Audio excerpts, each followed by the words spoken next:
Hello, everyone, and welcome to the Science to Muscle podcast. Today I have with me Nick Gloff, who is someone that I've been following a lot over the last few months, and I really like his captions, his stories, and the depth that he goes into several topics. And so I'm glad that he found time to get on the podcast. So welcome, Nick. Well, thank you for having me. Would you like to maybe start introducing yourself to our audience, for those that don't know you? Sure. There's not all that much to say, to be honest. I'm a guy from the U.S. I grew up and lived my entire life in Western New York. Currently, I'm an undergraduate at the College of Brockport for exercise science, double majored with Kinesiology with a minor in biology. And I am an undergraduate student researcher in the Biomechanics lab here on campus. So besides that, I've been working out and lifting things for 10 years, but training for bodybuilding, powerlifting, specific strength goals and physique goals for about 3 or 4 years. And that's pretty much it for the basics. I haven't gone on to do anything too crazy yet. I'm kind of new in the industry and new in the area. So as far as things go, this is kind of one of my first exposures to being in the public eye. So, and I appreciate guys like you that are, giving little guys like me a voice. So thank you. Yeah, this is really, I was really looking forward to, you're my second English guest, and I really wanted to start with people that I'm so interested to know their opinion on certain things, because there are a few things set in stone, we know we need to do enough volume, intensity, but then there is a lot of nuances that people take different routes when it comes to training. So I wanted to start as usual with a kind of curiosity of mine and a personal questions. Like you mentioned, you're an undergraduate, so I saw your actually a story of you in the lab a few days ago. So I wanted to know what were you working on first, and then what are the classes that you are attending right now, and if there is anything that you really liked about the degree so far and that you found was useful in your own training. Okay, so right now what we're doing in the biomechanics lab is my professor that I do the research under has been doing rate of force development research for the last 15 to 20 years. And he does primarily all of his research using what's called an ACEs machine, which is an isokinetic dynamometer machine. And if you're familiar with any sort of biomechanics research or, maximum force output research of any kind or power, that's a machine that you use to place a specific amount of degrees of motion per second. And then however much you push into that machine is how much you push into that machine, and it won't move any faster or slower than its maximum rate of radial velocity. So we use that as the first measure of force output and speed of contractions. And then on top of that, we have EMG that we strap onto our participants. We use electrogoniometers to track their joint angles in the knee primarily. We use force plate transducers to sit underneath their feet as the second direction of force input. And then we do other tests that are completely unrelated to the isokinetic dynamometer to check for actual force and power development in more applied situations. So for example, the ACEs machine, what we're doing for the research is a training protocol where we take their maximum force that they can produce at whatever radial velocity we set. We set it at between 10 and 200 degrees per second. And then what we take as their maximum force at any one of those, we'll take a certain percentage of that. Right now, the research is going for 75% of that maximum force. And then we'll place the velocity of the movement of the ACEs machine to match that. So we can get their maximum force output at the maximum velocity output. So what the research stands on is a curve. It's called the force velocity curve, where at maximum force, you're going to have the least amount of velocity of movement. And at the highest velocity of movement, you're going to have the least amount of force produced.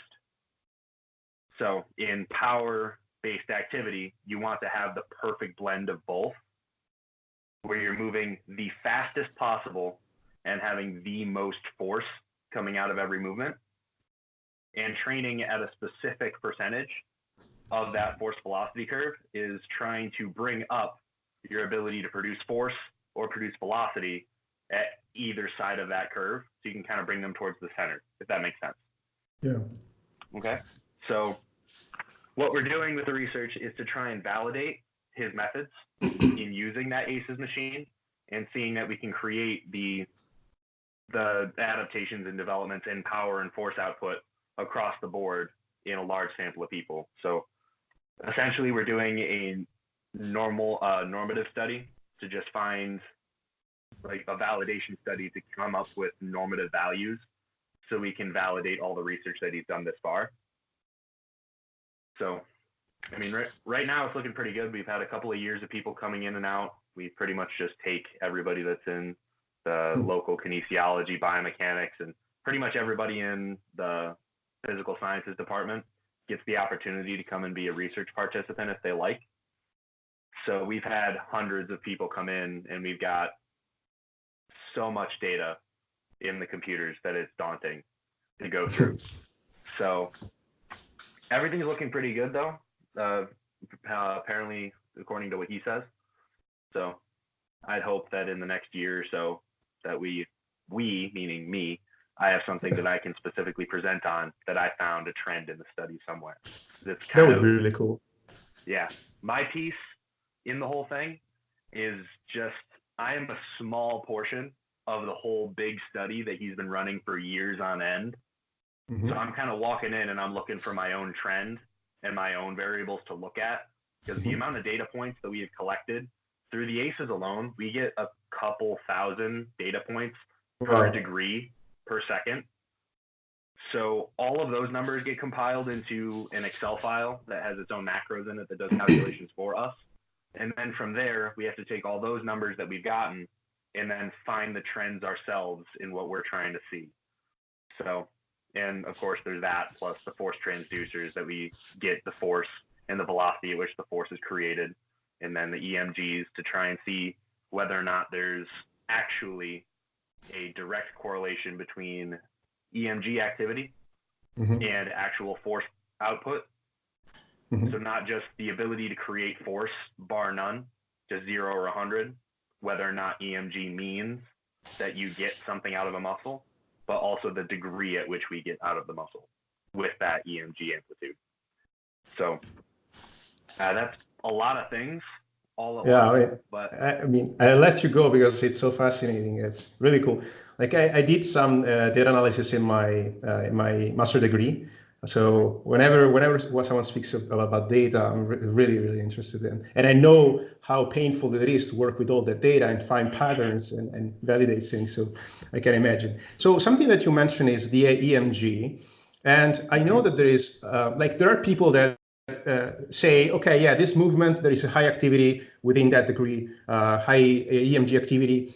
But then they confuse that with the actual hypertrophy that one can expect given the amount of EMG. And I know that there is some research that shows that maybe there isn't that direct correlation because you have lower EMG activity with lower weights. But if you bring that to failure with equated volume, you get similar results.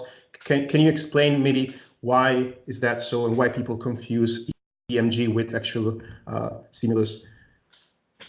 Well, the EMG activity is when you take an EMG sensor, all it's doing is directly underneath where that sensor is, it's taking a electrical signal that's being provided to that muscle tissue. So it's just a proxy measure of how much neural stimulation is coming to that spot directly underneath your EMG.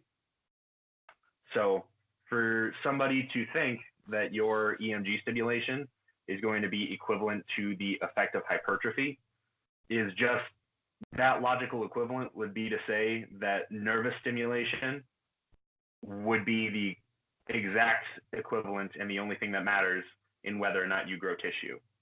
And that's to ignore all of the other things that are within muscle tissue, the structural being of a muscle tissue that is not just nervous system tissue. So we innervate that muscle tissue to make it do things with nerve impulse from the nervous system through, I'm not going to go into it. But beyond just the nervous system tissue in itself, we have so many other structures that are just physical structures within the muscle tissue, the contractile proteins themselves, that don't have a nervous property. They're not doing the electrical signaling. By the time that the nerve impulse has gotten to the end of the neural axon that connects to that motor unit, by the time it all gets there, after that, it's no longer electrical signal. It is then a chemical signal. So beyond the excitation and contraction coupling model, if you go further than that, hypertrophy itself, most of it comes from muscular damage of some kind, or the mechanotransduction of just having tension going through muscle tissues themselves. That is the majority of it. And then to a lesser degree, it's been a little bit more validated recently that chemical messengers and things like that have a direct response on hypertrophy, like metabolic work, things of that nature. That's relatively newer, so there's not too much more on that.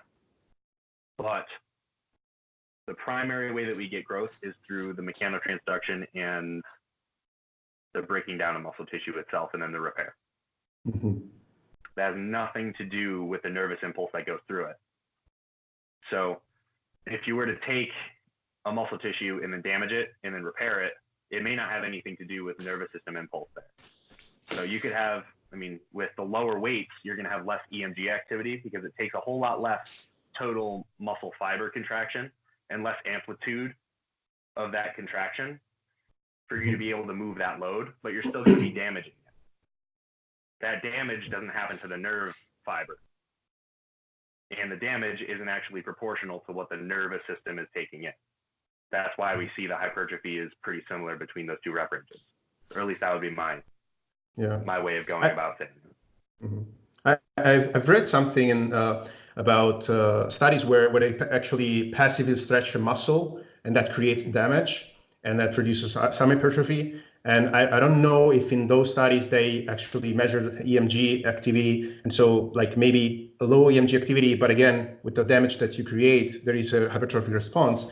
And not sure if that ties into this conversation and shows that there isn't this direct relation. So I'm not super familiar with that research to be able to say, but if you were to give a nervous stimulation to a muscle fiber, not sure that it's going to grow independent of being under tension. I'm not sure if that's what happens. Yeah. But being under passive tension without nervous supply, I do believe it would. But I'm not positive on that. Yeah. So. And there are some people that make the argument of like if you take for instance the hip thrust that has the higher EMG activity when the hips are fully contracted at the top, and people say, okay, spend time there, like introducing poses, for instance, and things like that. But then we're not taking into account the fatigue that we create within that part of the range of motion, rather than the whole using the whole range of motion to stimulate, because we spend so much time there and we create so much fatigue there. So not sure if you want to give your thought on that argument of introducing poses in certain part of the range of motion because there we have higher EMG activity. Okay, so the higher EMG activity happens at those positions because the shortened range is where we're going to get the most neurologically difficult position for us to stay in, because it's closest to the end range that we can actually produce at the joint and the muscle tissue that's involved. So being in the most shortened position is also going to be the place where you have the least contribution of elastic properties, or the viscoelastic properties of muscle tissue, and all of the other collateral tissues that we have in our body that supports our musculoskeletal system. So like tendons, ligaments, collagenous structures, things of the like. So you have no support by any of those other structures to contribute force, keeping you into a position that's more shortened in most cases. So you're relying solely on a muscle to keep you in that position or to get you there.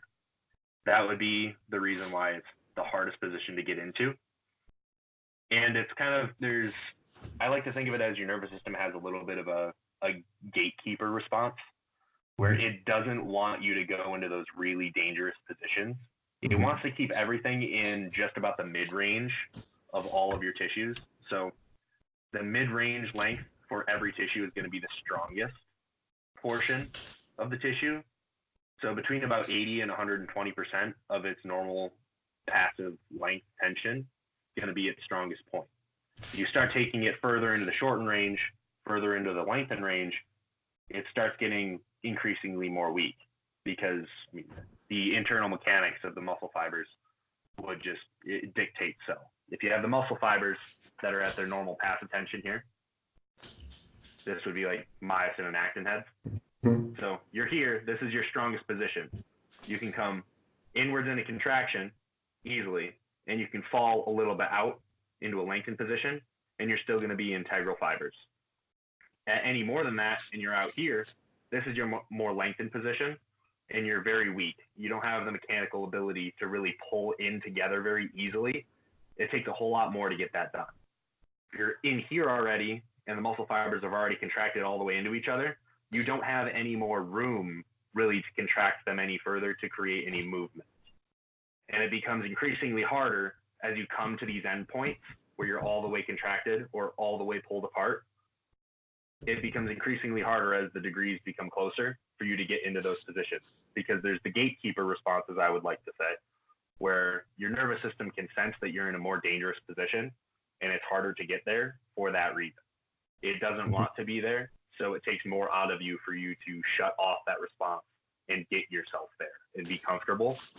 Now, whether or not there's increased hypertrophy response by staying in a more shortened position like that, just by the virtue of being in the shortened position, I really wouldn't say so. But I'd say avoiding it also isn't a good idea. So putting your muscles into every position that they could be loaded under is going to be a good idea if you want the full hypertrophic effect of exercising a muscle under resistance. Because something that, yeah, of course, yeah. And a lot of things came out. If you see me writing, is because I'm taking notes while you speak, and a lot of things, lots of things come up as you speak. Okay. So one thing that came to mind is that, again, about this EMG, I remember that there are some studies where they look at power training, like for instance, plyometrics, and that has a high EMG activity, but then the contraction is so fast that it doesn't result in the same hypertrophy response of a slower contraction. So you mentioned the force velocity relationship. I don't know if that plays a role into that, but I remember a post about by Beersley where he said, okay, if you contract too fast, you want as many cross bridges as possible simultaneously for actually be able to produce a lot of tension. How does that work? Okay, so like Beardsley would say, you, for the most force output, you need to have the maximum number of myosin actin cross bridges created. And all that means is that this thing that I did just a minute ago, these are myosin actin cross bridges. This is what the most crude anatomical model could be, where when a muscle tissue contracts at the smallest functional unit called the sarcomere, it's myosin actin, they cross into each other like this. This is their passive tension, this is contraction. That's what it looks like. So you want as many of these happening as possible. And the way muscle tissue is you have structures of these set in parallel to each other. So you have one here, one here, one here, one here, one here, one here. and then, same the other direction. And then you also have these in series to each other. So you have one here, in here, in here, in here, in here. And it goes on 3 dimensions all the way up and down the entire length of the muscle tissue. So what you're looking for when you're producing the most amount of force regardless of the time that it takes to create it. So force, not power. Mm-hmm. You want the most force, you need to have enough time to create all of those cross bridges and to cycle up through your motor units through what's called the henneman size principle, mm-hmm. which just means that at the onset of a contraction, you're going to start with the lowest threshold motor units. And as they cycle through and they're inadequate to create the amount of force you need to propel the weight that's in your hands, it goes up and up and up and up until you hit the maximum threshold motor units. And then everything is cycling through together to create a contraction to move whatever load it is that you're trying to move, whether or not that's an actual physical load or if it's your own body or just moving your own limbs through space. Mm-hmm. So with power-based movements like plyometrics, this comes into play because with the force-velocity relationship that I had talked about before, like I said, it is a curve where it's a bell curve, by the way, just to be specific. Mm-hmm. If you're trying to make a really fast contraction happen, you're going to be sacrificing some force to get the fastest contraction you can. And if you're trained to be very fast and to do things quickly and not necessarily under a lot of force, then you're using something in a trained adaptation that's called selective recruitment, where instead of going through the henneman size principle of coming through the lowest threshold motor units, like bar none, this happens, lowest threshold, second to lowest, third to lowest, and it just keeps on going higher and higher until you have it all cycling. In the case of selective recruitment, which is a trained adaptation, you can turn on motor units that are trained for that level of force and velocity output that you're putting yourself into the context for. So somebody that's very well trained at these movements or doing plyometrics, you're going to get a lot of EMG stimulation because all the nerve impulse has to happen like that, as quick as possible. And it's not going through this like slow ramp up method. It's going from as soon as you need that force to happen, it happens. And then whatever it is, whatever muscle, whatever motor units are going to be selectively needed to do that, you're going to recruit them right off the front end. Mm-hmm. So you're going to get a high amplitude of nervous stimulation right off the get-go to get those to fire in, and then that'll be it. Then there's going to be a little bit of a antagonist reaction of muscle tissues, the opposite side of the joint, to make sure that you don't explode your joint, things of the like. And then there will be a recycling of those same motor units and some other collateral motor units to that first initial selected motor unit to be able to decelerate the force as you recoil. So, does that answer? Yeah. So about the selective recruitment thing, like when powerlifters train for 1 RM performance, they want to produce as much force as they can within that rep. When we train for hypertrophy, we have like 4 or 5 reps, and by the Henneman's principle, at some point we are going to recruit, provided we train with enough proximity to failure, we're going to recruit high threshold motor units. Is training with like triples, doubles, singles, and so on at a high percentage is training the selective recruitment, or is more like a coordination in between muscle fibers or among muscles that we're actually training? Like, because I know that there is like, maybe it's 90% where we recruit most high threshold motor units. Is that correct? 85, 90%? Mm-hmm. So I wonder, so what are we really training physiologically when we train for a single? Like, is this selective recruitment, or we already recruit all the muscle fibers, and maybe it's something that has to do with coordination of those fibers to produce force at the same time? For single rep performance, low rep performance, specifically 1 rep maxes that are a true 1 rep max, what's going to end up happening is the selective recruitment isn't going to be the primary mode of contraction.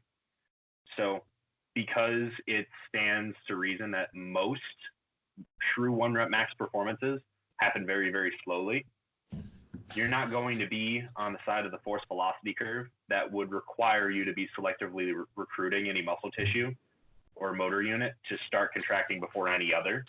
You're going to need them all, and you're going to need them all pretty much from the get-go.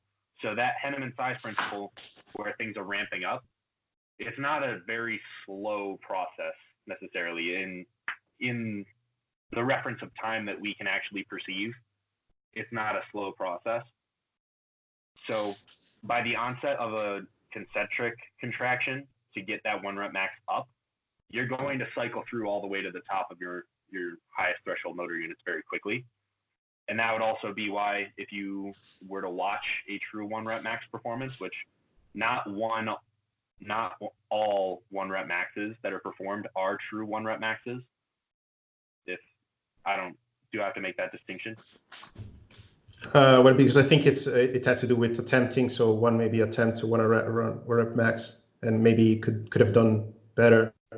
Yeah, it has to do with the rules, I guess. But Exactly. we do not risk not to fail the lift. One maybe Right. It's a little bit more cautious. Right. So if you're lifting the actual true, oh wow, low power mode. Okay. So give me 1 second. Yeah, sure. Ugh. My high-tech recording studio software here failing me. Okay.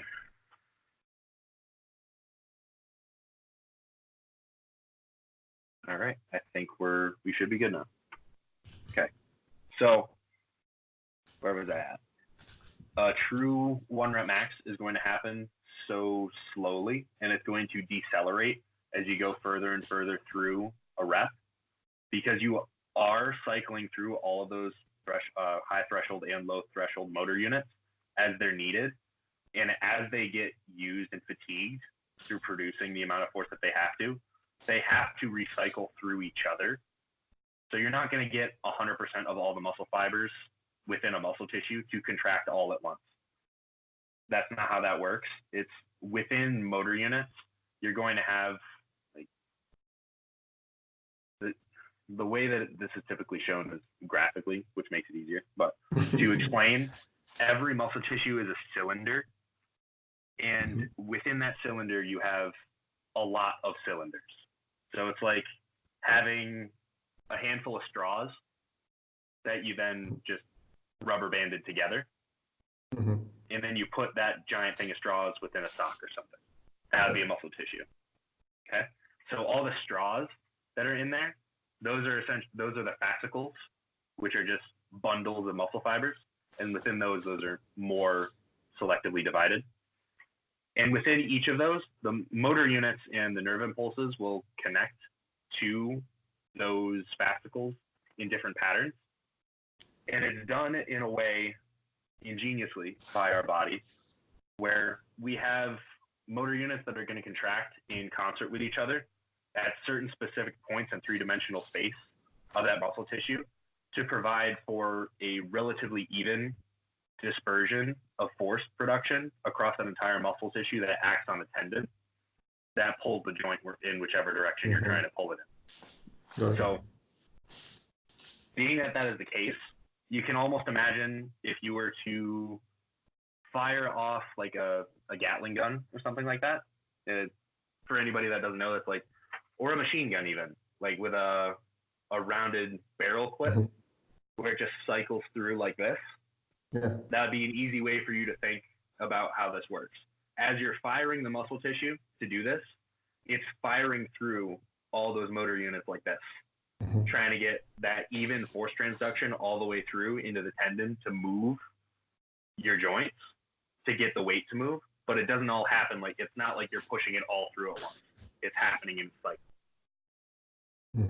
Okay? Yeah. So across a 1 rep max attempt, you're going to have that happen many, many times. It's not just you're going to have all of it happen at once. And then that one large contraction is then sustained throughout the entire 1 rep max attempt until you've gotten it, I don't know if it's a bench, from the time that you've initiated it off your chest until you've put it all the way up into the rack. You're going to have that cycling effect all the way through, and then those motor units are going to drop off as they fatigue. You're going to have less and less and less of them available to use to produce the force to get you all the way through that rep. Mm-hmm. And that would be why it would decelerate towards the end. Now, to get back to your original question, you were asking about whether or not selective recruitment happens at that point. Mm-hmm. And I think I answered that. Yeah. Okay. Yeah, that was pretty cool. So, I mean, I know this first part for people listening was pretty nerdy. It's actually stuff that I really love. So I think they're going to enjoy it too. So we're going to get to practical stuff, I promise. To try and tie into something that maybe is more applicable into everybody's training routine. I see a lot of your lifts, and you have like an amazing control throughout the entire range of movement. A lot of people mess up the eccentric. I see a lot of people, like the last rep eccentric is like non-existent for a lot of people. Like you've seen people that do a lat pull down and then on the last rep, they just let it go. So you're letting it go every single set, 1 rep. At the end of the year, you're letting go a lot of hypertrophy, in my opinion. So yeah, I would agree. Also, yeah, and I think there is also research that shows that the concentric stimulus is a bit different than the eccentric stimulus, and to maximize hypertrophy, we need both of those things. So, would you like to touch on that? I mean, you pretty much covered it. Practically, you need both. So, the amount of muscle damage that's created through concentric only movement is minimal compared to an eccentric, and the amount of force that you can produce in total in an eccentric movement is higher than in a concentric itself. Mm-hmm. So being that you're stronger in the eccentric motion, you can handle more there. You can take advantage of the fact that you're stronger there.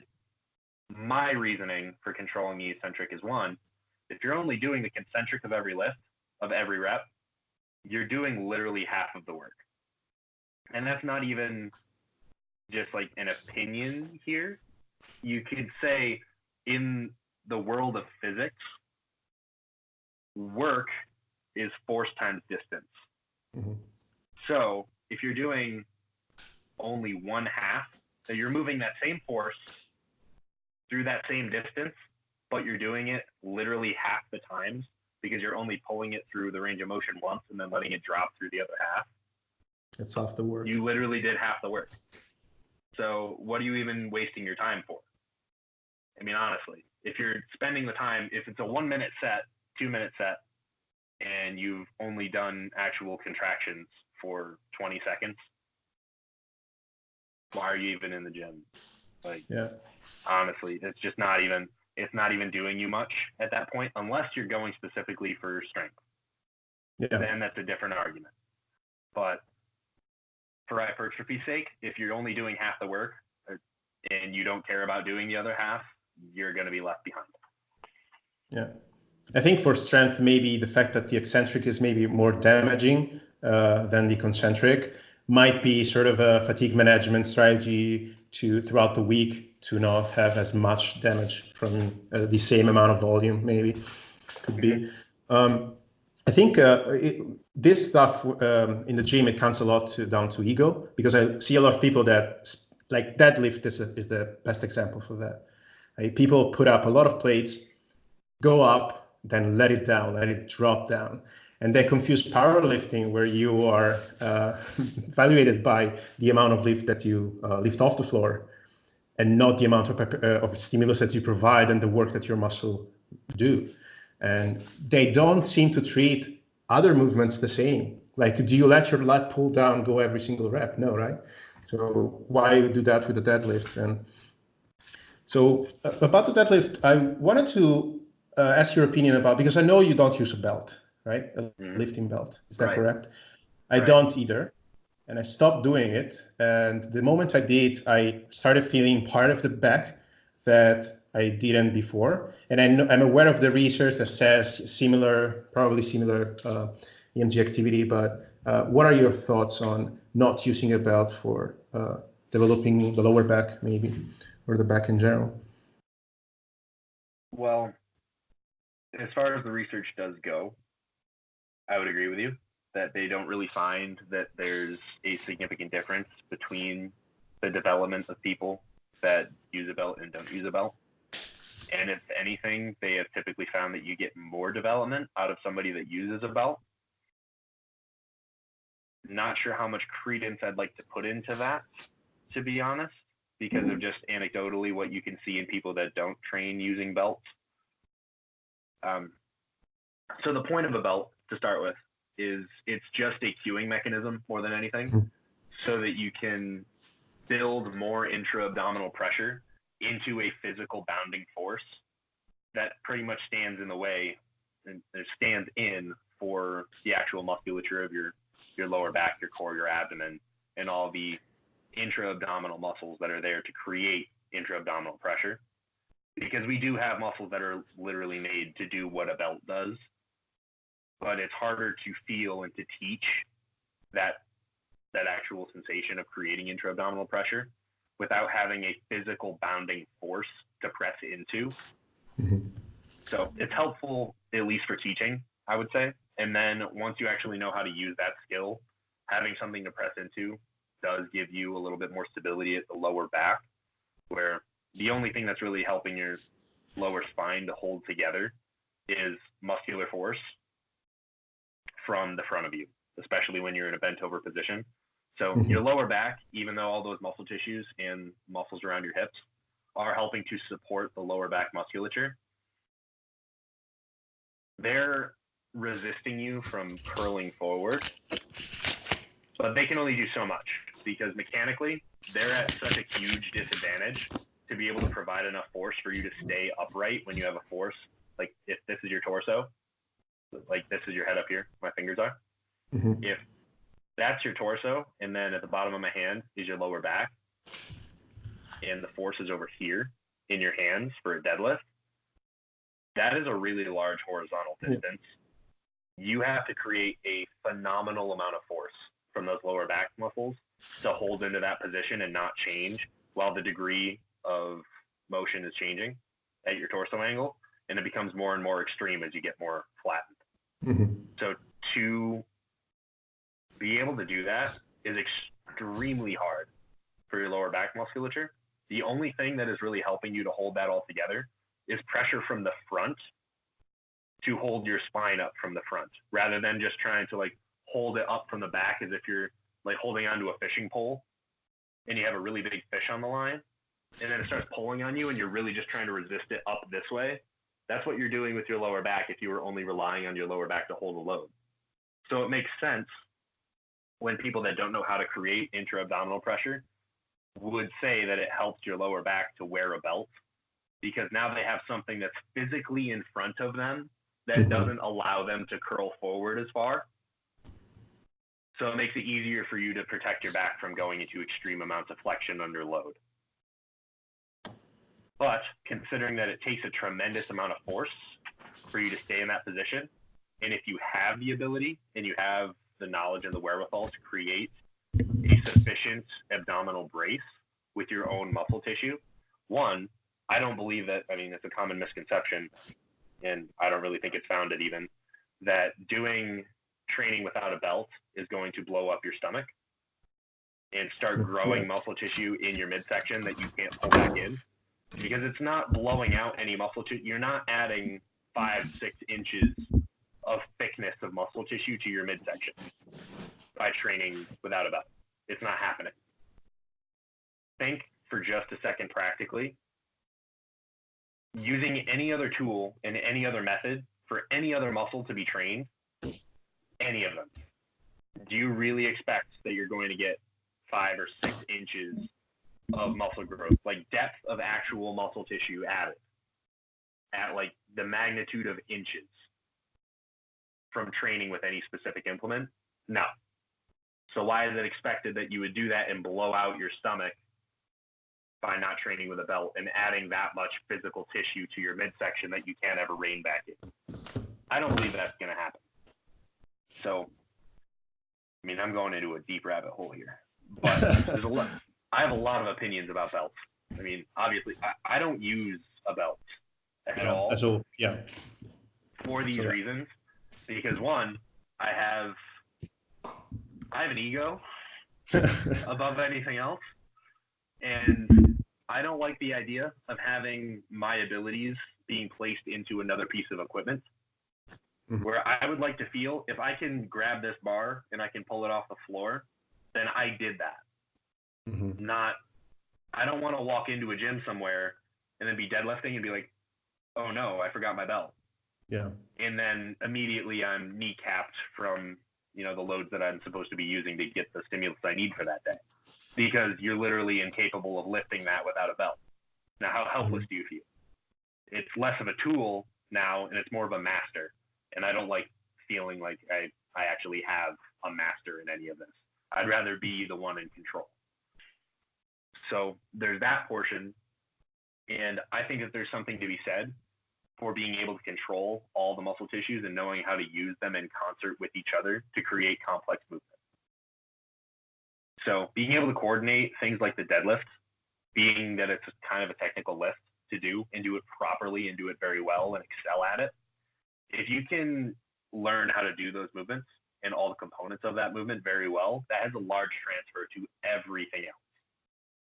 If you can create that intra-abdominal pressure and you can move all the joints around your center and have a base of support and be solid, and you can be almost an unmovable object while moving insane amount of loads around that immovable object,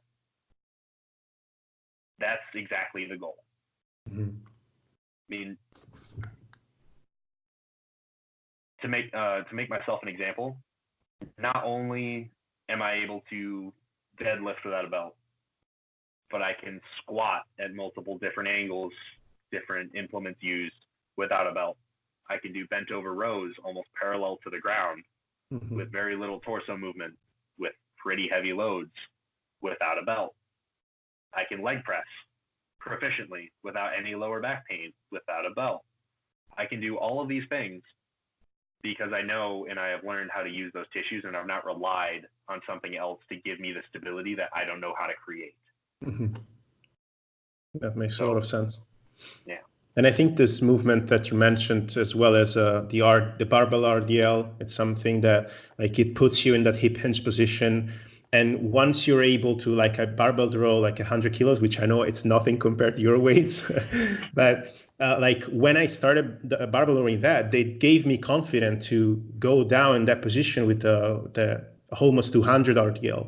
So I think there is also like, when you're able to handle those weights and those positions in other movement, it has a lot of carryover to a lot of other stuff that you might want to implement in your training. So do you think maybe back to that point of just mastering your body and knowing how to use it and use it well? And actually, I never even addressed what the original question was. I tend to do that. So make sure that I'm actually answering your question. Okay. Okay, because I'll go into a rabbit hole and I'll never find my way back. Yeah. So, as far as muscle tissue grown in the lower back and other back areas, while not using a belt, I would say that we don't really have enough data to look at that, but we also don't have a huge amount of research at all on advanced weightlifters in any capacity whatsoever. So, to say that we don't have any evidence empirically for that isn't surprising. If you really think about it, it shouldn't be surprising to anybody that knows anything about physical sciences literature, especially considering our very niche sport and how few people really do it, even though we all feel like we're so, like this is our entire world because we're able to now inject ourselves into the culture so far.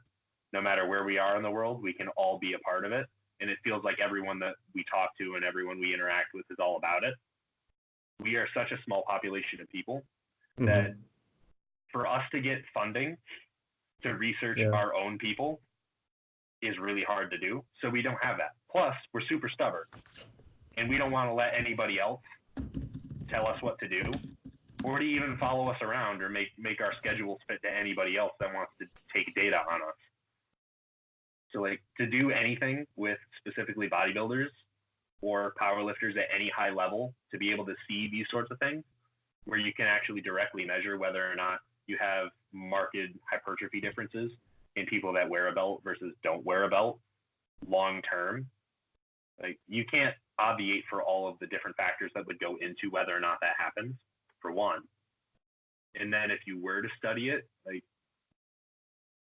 you very well won't find anything that's actually statistically significant, but you will find something like a trend more than likely. Because all of those people that you're going to study are going to be very, very highly muscular, beyond the point that you would look at and say, oh, that's normal. Yeah. So the differences between those people is going to be small, I would think. But the difference that you would see within one person to the same person, if there was a double in another dimension that did all of the same things exactly in parallel, but just without the belt. That would be the only way that I could see that you could see an actual difference. And other than that, you're just going to have to take it off of anecdote or what you want to listen to. You want to lift 15% heavier weights every time that you put on a belt? Sure, do it. But my advice is, if you want to have the most complete development that you want to get and actually be in control of all the movements that you do, I would use the least amount of auxiliary equipment that you can to do the movements you're doing. That's just going to be the most advisable route that I would think to go. Yeah, I think a lot of people like now there is this growing evidence-based community, and everybody likes to have that label on himself. So it sounds like here's a style. You like for everything that you say, you have to have a reference to go along with it, and people just don't understand the limitation of science and research in this field specifically. Like you mentioned funding, but like another thing that comes to mind is recruitment of the people. You touched on that. Like I remember Eric Helms one time said to do a study to collect the data, he had to drive around across the country, like to go to different gym at in real time at the day just to collect the data, because one guy trains here, another guy trains there, and it's so difficult. And another thing is that you said most people that would participate in a study like that would be very muscular. So you ideally would want advanced people to do such a study, because who's interested? Some people that lift 200 kilos, right? So, but the problem is that you have advanced people, so maybe you don't see as much hypertrophy, that the change that you measure is significant to the degree of change that you expect to see. I'm not sure if you agree with that. Yeah, I would agree. Well, as far as that goes, the more advanced you get, the less hypertrophy you're going to get in the same time course. That's just the way it is. You get less total response the more advanced you are. So it doesn't matter that you're lifting 3 times the weight to somebody else that's a relative beginner compared to you. You're still not going to get the same hypertrophic responses they are going to in the same amount of time. So I would agree. And that's kind of where the example that I made, like the same exact person in another dimension, where everything happened exactly the same, but without the belt. That's kind of the only way that you could find anything significant, because this question the implications of this question is more towards, if I don't ever train with a belt, what is the end goal going to be? Like, what am I going to see in the muscularity? Now, anybody that's reasonable isn't going to think, if I stop training with a belt right now, 6 months from now, is my lower back going to be more muscular? I don't think anybody's going to think in that short-sighted of a way with this. I'd probably be wrong in assuming that. But really what we're looking at is, over the course of an entire career in training, that's what we're trying to get at. If you trained your entire career without using a belt on these movements, where do you end up? What's the development you see versus that same person that would go that entire time using the belt? What do you see? What's the difference? And for us to get any sort of meaningful amount of data on that, we'd be following people for years, decades, even to even get anything meaningful. And even then, I mean, they're going to be so advanced by the time that you get all the way to the end that those differences might be minimal. Mm-hmm. I mean, and on the scale of how much we could actually see statistically as being significant, it would probably be even less. I mean, even if there is a difference that you could visually see, like there's some properties of muscle tissue that if you get lean enough, I mean, people call it like muscle maturity and what have you, hardness. Mm-hmm. As you get older, those things change, and the actual structure of muscle tissue starts to change. The alignment of all the fibers and things, and collagenous structures changes as they get laid down and relaid down, and all that jazz. Those things change over decades. How much that would be affected and what the structure may tend to look like if you do with a belt or without a belt, nobody knows. Nobody can say for sure. But you can take the word of somebody that's gone 4, 5, 10, 15, 20 years of training without a belt and look at what they look like and what the observations they've seen have shown. And then you can also take it from the other end of people that have used a belt that entire time and then take it from that. But that's all we have. All we have is anecdote. If you're looking at it in that long-term kind of a way, where if I never use a belt or I do always use a belt, what's going to happen? That's really all you got. So you kind of have to take it off of whatever data you find in a short-term study, if you want to take it there, and then take the long-term anecdote from whoever's been here before you. And that's really the only route that you have. So it all comes down really to your decision-making and your opinion on the matter. Yeah. And I think people see anecdote as like not being evidence, but that's some evidence. It just doesn't satisfy the requirements that research papers need to pass through to get accepted and published. Like, but that's evidence. Like, yeah, it's not standardized and all of that measurement, but it's still evidence, and that's the best we've got for something. So that's all we have to go with. You don't know if you're familiar with AJ Morris, right? Mm-hmm. Yeah, he made a post like a few days ago about people that deadlift in the BMBF or I guess the BMBF finals, yeah. and all the people that had like Keefe West is one of the guy that I'm impressed with.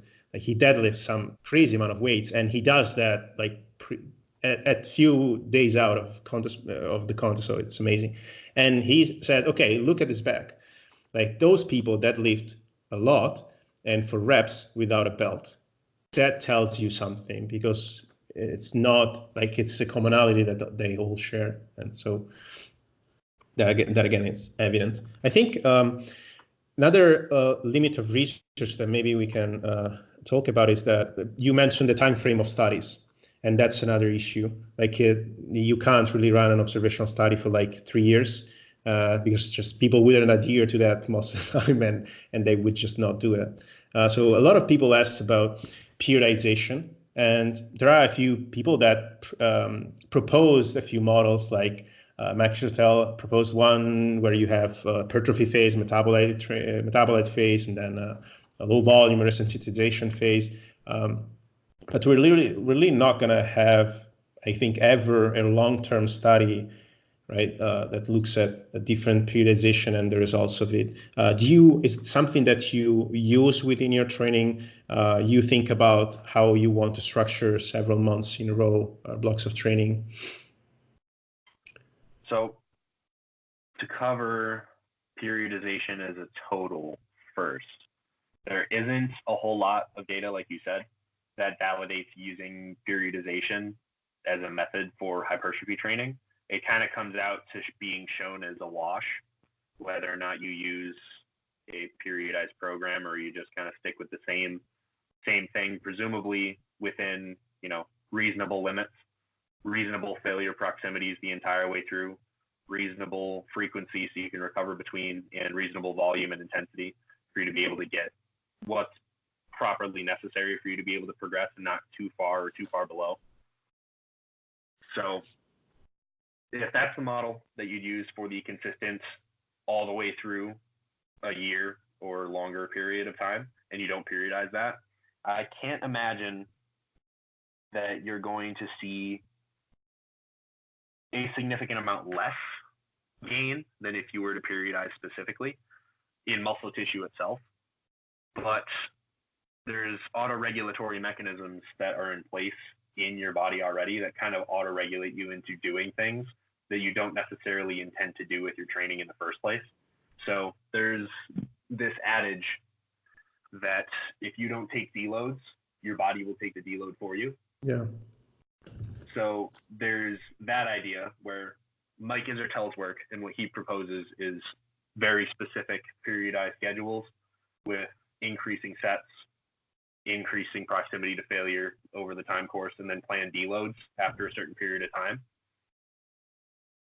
So that model definitely works, and it's a way of planning it out very specifically so you can plan your momentum forward and you're not relying on anything other than just your proper planning and crunching numbers and knowing what your body's capable of doing to try and get you to the end goal. And it kind of stands behind you to assure that you get there and has a structure behind you so you don't ever have to wing it.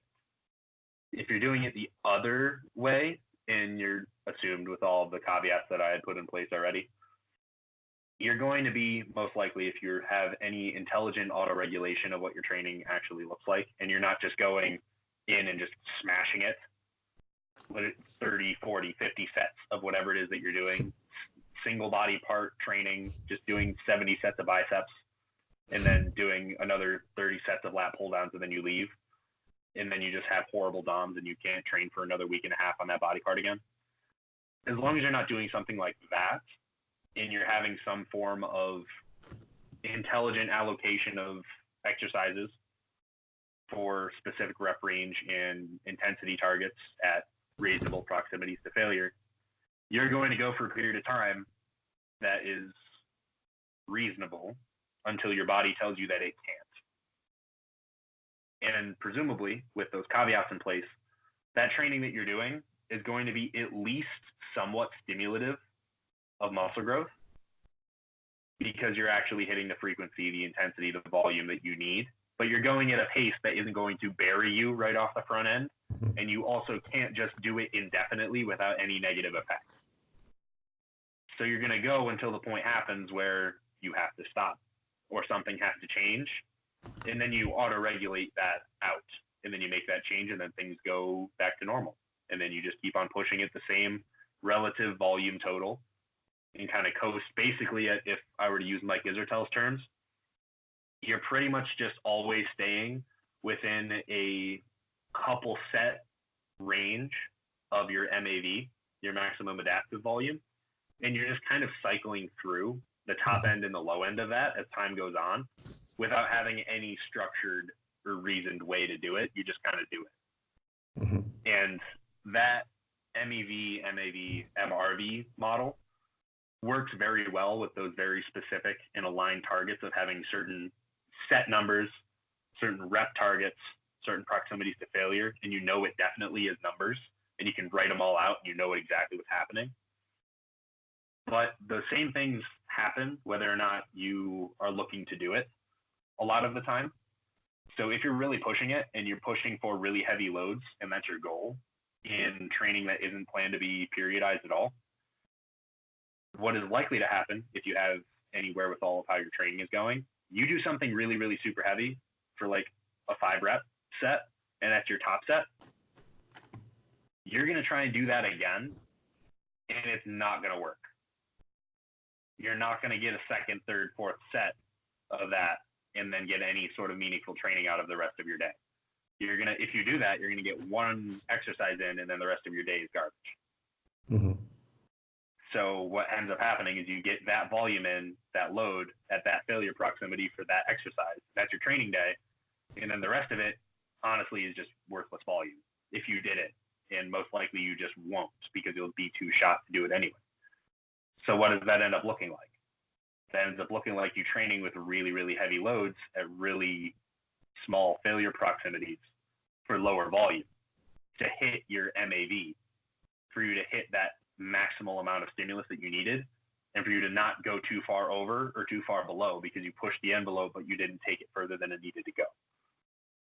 And then on the other end of things, if you take it into the really high rep realm and do more metabolic style training, and that's your goal, then you're going to get to a point where you're going to adapt out of doing it for a certain period of time. And then you're just going to turn up the volume, or you're going to turn up the load for you to get something out of it again. So right off the front end of doing any metabolic training, it's going to be really hard and really fatiguing. But very quickly and soon after, that same amount of training, that really, really hard set that you did on the first week is going to be pretty easy for you by week 3. Then your only progressive methods, if you're actually looking to progress, and I'd hope you are, you're going to either bring up the total reps that you do, the total sets that you do, or you're going to bring up the weight that you use for that same rep range and create the same target. So what are you doing there?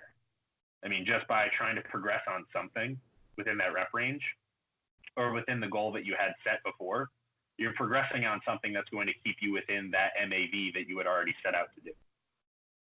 So without you really even planning to do it, if you're looking to progress on something and you're progressing until the point which you have to stop progressing, or you have to change, or you have to deload and take time off, then essentially what you just did is the same periodization schedule over a more prolonged period, because you didn't plan to over accumulate volume at any point.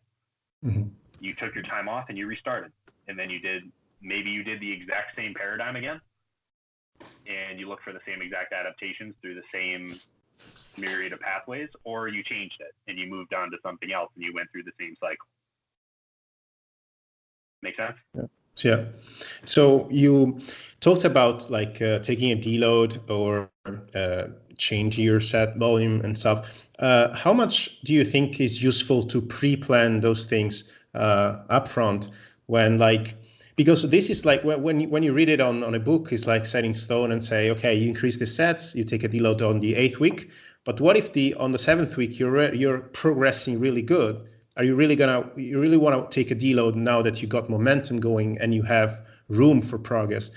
And what about like you're not sleeping well because you're really stressed because I don't know, you have exams upcoming and you plan on increasing the number of sets. Like, how can you pre-plan those things? Like, what do you think about that? So I have made a long form post about this before, and my opinion would be, because this is kind of something that I have to struggle with myself, so I've spent a lot of time thinking about it. So the way that I periodize my own training, I know that I'm going to have a lot of life stressors pretty much constantly all the time, and it's going to be at a range of either a 7 out of 10 to a 10 out of 10 of total physiological, mental, emotional stressors at any one point in time. And it really doesn't fall too far below that at any one point. Because, I mean, life as a, kid in the U.S. going to college, having to pay for everything, and, and then doing basically 3 majors and independent research and all that stuff. But anyway, not to whine about what I have to do, because I've chosen to do it myself. Sure. But that's a lot. Yeah, it's a little bit, but with all those things in place and knowing that there's always going to be some sort of extraneous stressor that's completely outside of training itself that I can't really control for in any way, I can try. It doesn't always work. So knowing that, I have to go about my training knowing that, on Monday, I may be at 50% capacity. Does that mean that I cut all of my stuff in half and I plan to never train that hard? Because I'm going to come in Tuesday and very likely I could be at 50, 60, 70%. I could be coming in on Wednesday and then miraculously I got sleep the night before and I'm at 80%. Okay. Do I plan to scale my volume, my intensity, and my training on those days that I can foresee a problem happening, so that I can match some sort of a volume total or something, or plan to do like the Mike Isertel style model, where I know that this week I'm going to be at this set volume, the next week I'm going to this set volume, and then the next week it's this, and then I have all these proximities to failure are planned out. I don't know that I'm ever going to be able to perform on those. So even though it's a great method, you have to be able to control for the life factors that go into your recovery and performance to at least a degree that you can know consistently that you can perform at least just a sufficient level to be able to come in and make it happen. But in a position where you're always stressed and dealing with other things that could be impacting you, like having extra exams that you have to deal with, or you have like business stress, your money stress, you have to work a lot more, or relationships aren't going well, things like that. And all those things come into account. You don't know whether or not you're going to be good to be on 4 sets per exercise in 3 weeks from now. You can't really plan for that. So you kind of have to go in knowing I'm going to do pretty much what it is that I can do right now and do my best, and then move on. So going back to the last question that you asked me with the whole periodization schedule, that's kind of the way I do things right now. And that's pretty much the way that I've done things for the last 3 years, is that I've pretty much just auto-regulated all of my periodization into just staying within a target, in MAV, try to kind of cycle up and down through, but do it in a way that I'm pretty consistent from week to week, from month to month on what it is that I'm doing, so that I can kind of keep a stimulus, like a minimum threshold stimulus, always in. So I know that I'm always progressing to a degree, and just keep on pushing to the point where I know that I'm a little bit overstressed from the training, but that's also an accumulated effect from everything else, so that I know I'm pushing forward and I'm making progress. So it's not the best way to go about it, and I'm definitely leaving some on the table, but I think I'm leaving less on the table by taking that approach than I would be from trying to plan out doing a slowly escalating periodized schedule throughout a 4, 8, 12-week period of time, where maybe in the first week where I have the 2 sets, 3 sets per exercise, very low volume, very low intensity, low proximity to failure, maybe that week is the week that I had everything in line and I could just kill it. And then all of that ability that I had for me to really progress and really push things pretty much got wasted on those very low threshold amounts. And then by the time I get to that maximum volume total where I'm doing 5 sets per exercise and it's terrible and everything is on like failure set or 1 away from failure, and I'm doing like 13 sets of leg press, like if I'm all the way there, and then by that point, regardless of the training stress, that is my most stress period for the month or for whatever time in my life that happens to be, then I'm not going to be able to perform maximally then. I'm not going to get all that I need to out of that. I'm just going to bury myself, because for damn sure that training is going to happen. It's going to get done, but I'm going to be so buried from it that I can't recover properly to actually progress and make anything out of it. So for anybody that is also in a position similar to mine, where you have way too many things on the table, that you can't sleep enough, you have other stresses, financial stresses, school stresses, you're running around the clock doing things that you don't have much control over with your own hands, and you still want to get this done and make that progress, then you're going to have to take some concessions on what you can do and plan. You'll have to take it as it is. And as like you said with AJ Morris, shout out to AJ if you listen to this, because him and the boys will be listening to this later. But one of the things that he and people like Jordan Peters, that I'm sure if it's there that day, they take it. Take it, because you don't know when it's going to be there again.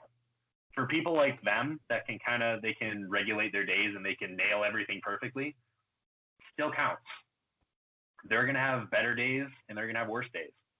But the amount of difference between their best day and their worst day is going to be a lot less of a swing than it is for somebody like me or somebody in a similar position, where their best day, you could be PRing everything by 30 pounds for the same amount of reps. And you're like, what? Like, I didn't even know I could do that. It just happened magically. And then the next day you come back in and you're lifting half of your normal working weight. You're like, okay, cool. So this is my life now. I'm just going to be forever small and weak. And then make it to the next day, and then it's normal again.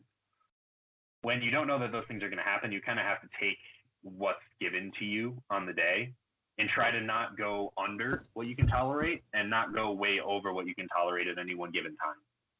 So that takes a little bit of an intelligent approach to just auto-regulation in the end of everything, where you can't rely on your own judgments all the time, and you kind of have to just make things happen when you don't like to make them happen. That's kind of where the best progress happens. But trying to plan things out perfectly when you can't plan your life out perfectly to match what you're trying to do, it just doesn't work out in practicality. So that was a long rant. I hope I answered the question. Yeah, you did. Like today, I had one of those sessions where you do the first movement and you say, okay, this is going to be a shit session because I got 4 reps a lot with the same weight. The last week I got 9. I was like, okay, I didn't sleep well. I'm hungry, and this is going to be an awful session. Then I moved on to, I did an upper body. I moved to lat pull down, the hammer strength, and I PB like 10 kilos and 5 reps. Okay, what's going on? Okay, so like chest press was awful, but then like where do you draw the line? Because I think this requires a certain level of training experience for people, and where do you draw the line between auto-regulating because you're fatigued and maybe not in the best shape of in a given day, and actually getting, I think you have, at some point, you have to be comfortable with the uncomfortable. Like you can't just say, this feels heavy, I'm not gonna do it because today I'm fatigued. Because I had this moment where you say, okay, this feels heavy, I'm not gonna take 5 reps, and actually I do 8.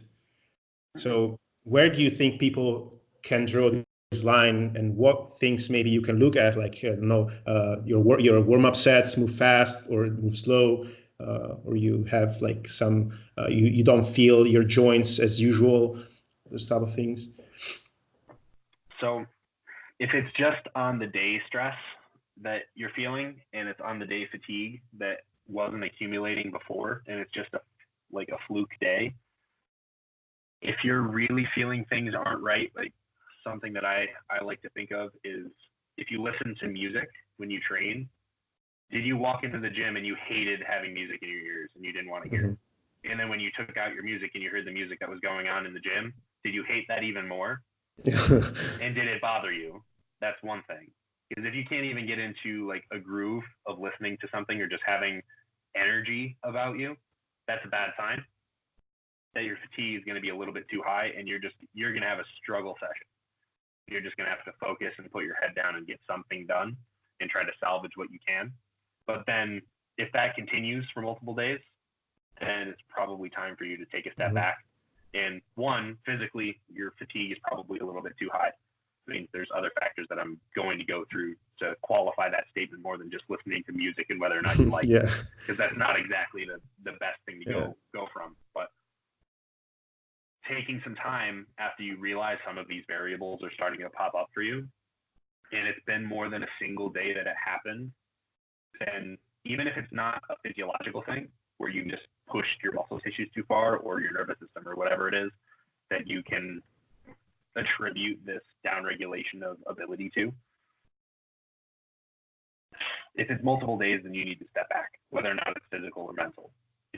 If you're mentally not there but you're physically there, then what good does that do you anyway? Because you're not going to do what you actually have to do. And if you're physically messed up but you're mentally there, like you're just going to dig a bigger hole and it's going to get even worse for you in the end. So, but other things other than that I like to look at that I know personally for me that have been super huge red flags that pop up every time is, one, the music, like I said, because I am very passionate about my music. And if I put my music in my ears and I'm not immediately doing one of these, like got the crazy eyes going, like it's an indicator that things aren't quite right. 2, if you do any sort of specific activation techniques or mobility techniques before your training, and it's a consistent staple and a habit in your day, if you go over to the mats or whatever it is that you do all your work at a separate place from where you actually do the weight training, preferably. So it's kind of separating your environments a little bit.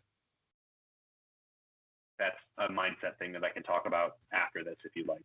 But if you're going and you're doing your warm-up, mobility, stability work, whatever it is that's pretty much unloaded, and you just want to lay down on the mats and not move for like 5-10 minutes, then you actually do that, and you don't even want to start moving, bad sign. Very bad sign. If you're doing any sort of an activation technique or your first warm-ups and you're incapable of starting to sweat, that's a bad sign. If you're picking up a bar of any weight, even if it's just the empty bar, or if it's 30, 50, 75% of a 1 rep max, or even percent of your working weight, pick that up and in your hand it feels heavy, bad sign.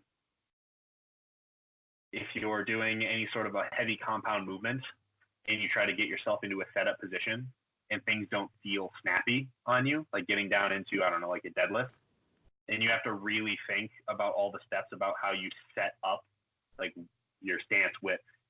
I mean, where your knees are at. Are you pressing them out? Can you contract your glutes to externally rotate at the hip?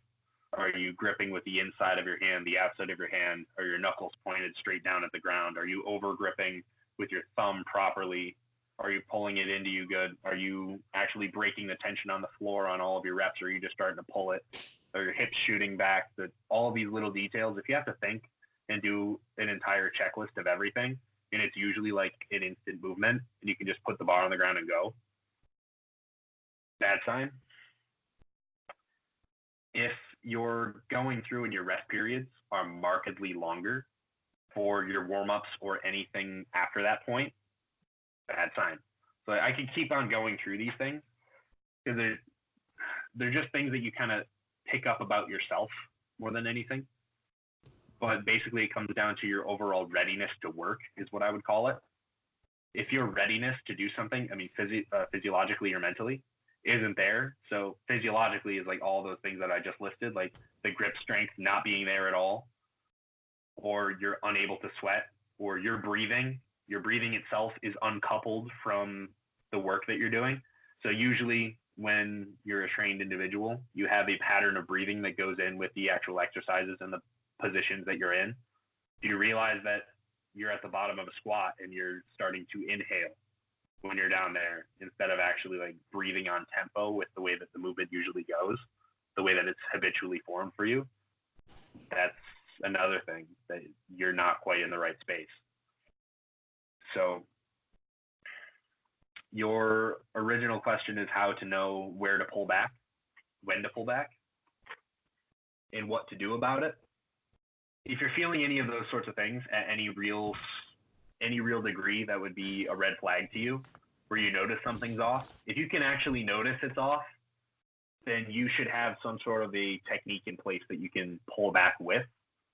So for my recommendation specifically is if you're doing any hypertrophy training, I would suggest that you have the ability at any one point in time to get a significant amount of output in any rep range or intensity target that you'd like to go for. So you should be able to do a good set at 4 to 6 reps. You should be able to get a good set at 6 to 8, at 8 to 10, 10 to 20, 20 plus. I don't think that there's any time in your career at all that you should be completely incapable of getting good output at any of those rep ranges. Whether you cycle through those and you prioritize one over the other, that's a good strategic method for progression. But at any one time, you should be able to do them all, and there should be a degree of use of all of them at all times. That's my opinion. So if you're going in and you know that you feel that things aren't quite right, if you're planning on doing 3 sets of an exercise and it's a heavy compound lift, and that's your first thing that you're doing, you go through your warm-ups, you know things aren't quite perfect. Then you go up to your top set load, and if you don't feel like you're so out of whack that you're going to hurt yourself, then dial in and try to take that set for as much as you can. Be very cognizant of what it is that goes into that work. If you know that you're very skilled at deadlifting, you know that you're very skilled at squatting, you know you're very skilled at bent over rows, and there's no possibility for you barring a freak accident, that something injurious happens and goes horribly wrong, do you know that you're stable enough in that movement that something isn't likely to happen? Be safe, take it more carefully than you normally would, control it more than you normally would, try to mitigate any of the risks involved, and take it for as much as you can, because you do want to get that stimulus in there where you're not letting the loading fall off too far. So one session of lesser loading isn't going to do anything to you, really, in the grand scheme of things. But if you have enough of those days where you feel like you're fatigued, and that ends up being a constant state just because of life circumstances, if you have those days where you just go, I'm not going to do my hard top set today, then next week you don't do your hard top set that day either, and you don't do it the next week, and every session beyond that you just don't do it, then you're missing something. So being able to just grasp at it and try to keep it within a range that's reasonable for your normal is going to be useful to you in the long run. Mm-hmm. So take that set, and then after that set, do not attempt to repeat it. Try to go with something that is vastly different in rep range and get something novel out of the day.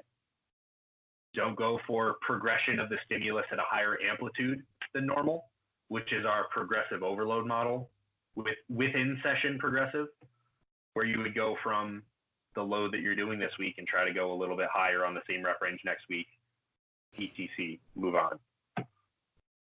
The method would then be for you to just get something completely novel that you haven't done in a long time, that's hard and challenging in a different way, that you'll still get a stimulus that's going to provide something to you productive that's actually accessible.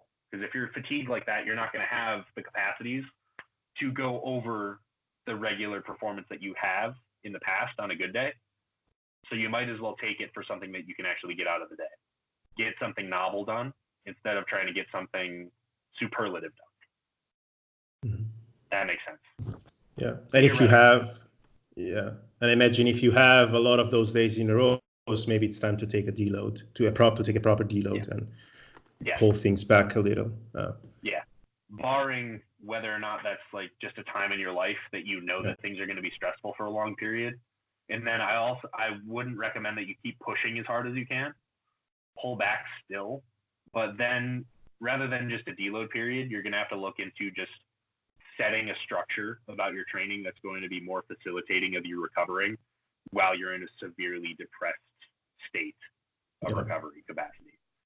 So as far as practical considerations would go for actual things that you can do within session for you to come out feeling okay, that's one, go with something novel rather than superlative. So to do that, you could add tempo work with less load. Take 20% off of your projected load for that rep range that day. Try to hit the same amount of reps and do it with an elongated tempo. You usually do an eccentric and concentric portion of a lift or like a 2 second, turn it into a 4.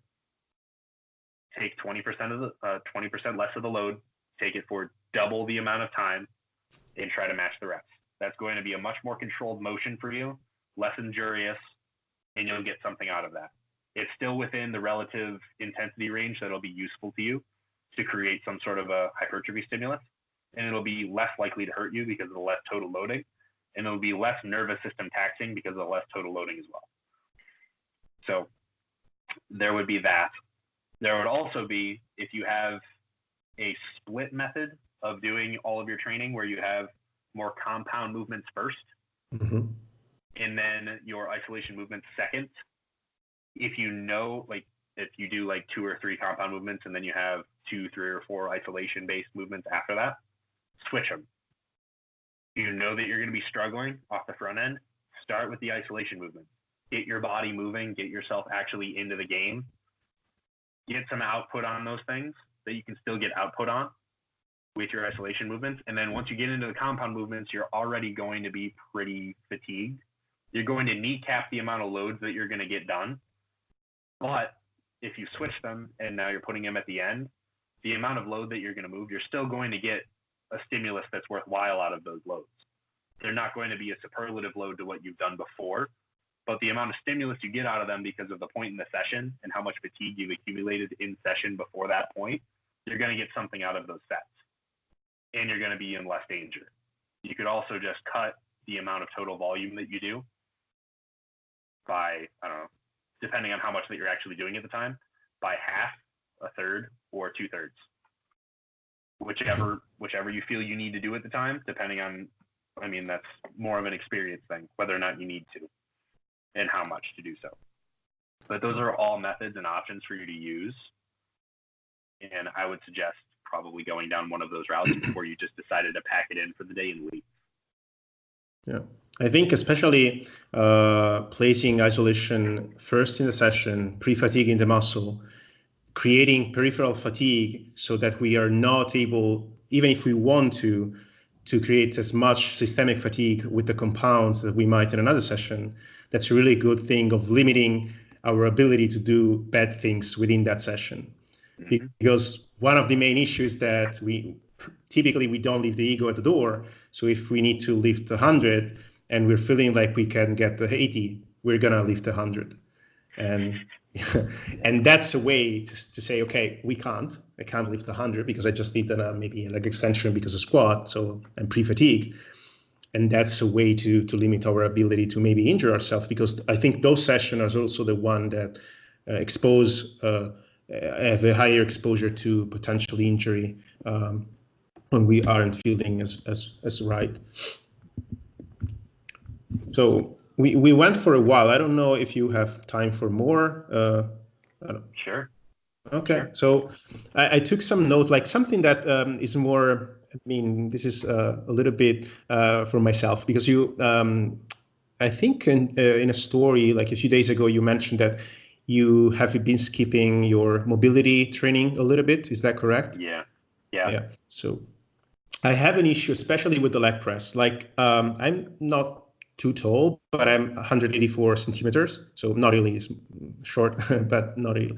And I can get like a full deep squat, even front squatting, both front squatting and back squatting is fine for me. A hack, I can get down. I don't know why, but I have good ankle mobility and I have decent hip mobility. But then again, I can't get deep on most leg presses. And I tried a few, a hammer, a Cybex, a matrix, Panatta, a lot of them. Do you have any suggestions to improve hip mobility or ankle mobility to get deeper into those positions? Well, if you have some pretty fair ankle mobility, like you said, the avenues to go down to improve your depth on a leg press is going to be more limited at your hip, obviously, because those are the two joints that are actually going to matter for the depth on that. If you have any perceived tightness, like not in imperceivable tightness, where things that you don't know are still wrong. If you can tell that there's something tight in any portion of your lower body, then that's probably going to contribute. So if you have any difficulty doing a full hip hinge or a forward bend with a completely straight knee and touching your hands to the floor, do you? No, I don't know. I would have to try because I can get I can do a C-flat deadlift with almost straight legs. Like I don't want to do it with straight legs, but I have a slight bend at the knee, of course, but I can start from the floor. So I would imagine I could do that, but I'm not 100% sure because I haven't tried it recently. So. Okay. So most of the places where I see people have difficulty with the depth is usually they just have absolutely no ability to actively dorsiflex at the ankle, like at all. So that's more of a common thing that you'd see rather than on the leg press itself. You'd see on a squat. So I'd have to assume that that's not a problem for you as much. No. If there's no problem with knee tracking, that would be the second place that I would look to not exclude any other issues that may be happening that are originating or at least contributing from the lower leg musculature. So if your knee is tracking inward, I mean just inside of your big toe is your reference point. If it's traveling inward comparatively to that, then you're going to run out of range of motion at some point and you're going to stop yourself before you've actually gotten down to any reasonable depth, which is a safety thing, which is good. because if you go much further, then you're going to have your meniscus fly out and hit somebody in the face. But if you haven't noticed that and you have proper tracking with an externally rotated humerus, your upper leg is able to actually track outwards. Your knee comes out on at least the center or slightly outside of center of your foot, wherever it is placed on the platform. Your knee is coming out at a position where it's angled more towards the outside shoulder, like this, instead of coming straight on. So if this is a representation, this arm is a representation of the angle that your knee is coming back. Mm-hmm. So this would be your opposite side leg. If it's coming back completely straight up towards you, then you're going to be limited just by the fact that you're putting all of your body segments into one path. And you're putting it right in front of your hips, right in front of your humerus, and then you're trying to put your lower leg even closer to that. So it's all in a straight line, and you're going to create you're bunching up your body in one spot, is essentially what I'm trying to say, which is going to limit your range of motion. If that is also not the case, and you have your legs set outside of your hip width, at least to a degree, or within line of your hip width, and your knees can travel outside of your hip width, and you're still not able to get the depth, and the knee tracking is not the problem, then it would have to be something more towards your hips.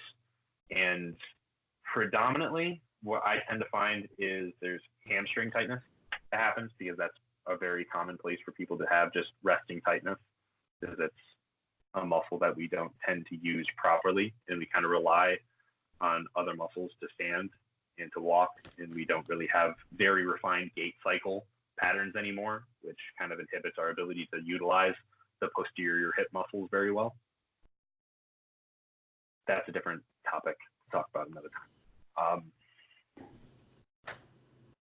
So I would address that first, but since you have the ability to do a stiff leg deadlift, that's a good litmus test anyways, for you to be able to use your hamstrings and get them lengthened and actually move your hips independently of your knees doing anything. And then that would usually indicate that you're able to move your knees without your hips moving. So beyond that, there's some deep hip musculature, and a lot of the time there's a inability to utilize your rectum, so rectus femoris, to actually be able to get any sort of active flexion at the hips. Because you'll get to a point where your passive flexion of just being able to resist the load pushing you down will take you as far as it'll go. And then from there, if you want to get it any deeper, then you're going to have a conscious control of the muscles that are inhibiting the motion from going any further, which your quads would be. So being that your quads are going to be primarily extending at the knee, that's what their actual function would be. The rec fem flexes at the hip, but it also acts with the rest of the quads to extend the knee. So in the eccentric, where you're actually lowering, those are all resisting the motion, but that rec fem is also resisting that motion. And if you don't have any conscious control of what that rec fem is doing, then it can very well only contribute to trying to extend the knee or stop anything from flexing your knee in that eccentric contraction. If you have more control over what the rec fem is doing, then you can use it as an agonist muscle to be able to take and resist the force from pushing you down further with the rest of your quad musculature, but you can also get increased hip angle change from the rec fem being activated and being used to pull you actively further down. And that's also accompanied with the ability to get a position that isn't locked in by your QLs being tight, so a lower back muscle, or any of the other lower back muscles that do cross your L5S1 joint and into the area around your hip posteriorly. If any of those muscles are too tight, then you're not going to be able to set your hips into a position that properly allows your actual femur to move independently of your hip moving, and then your hip girdle moving independently of your L5S1 joint in your spine. Those things will all be coupled together if there's too much resting tightness of the muscles that attach across any of those three.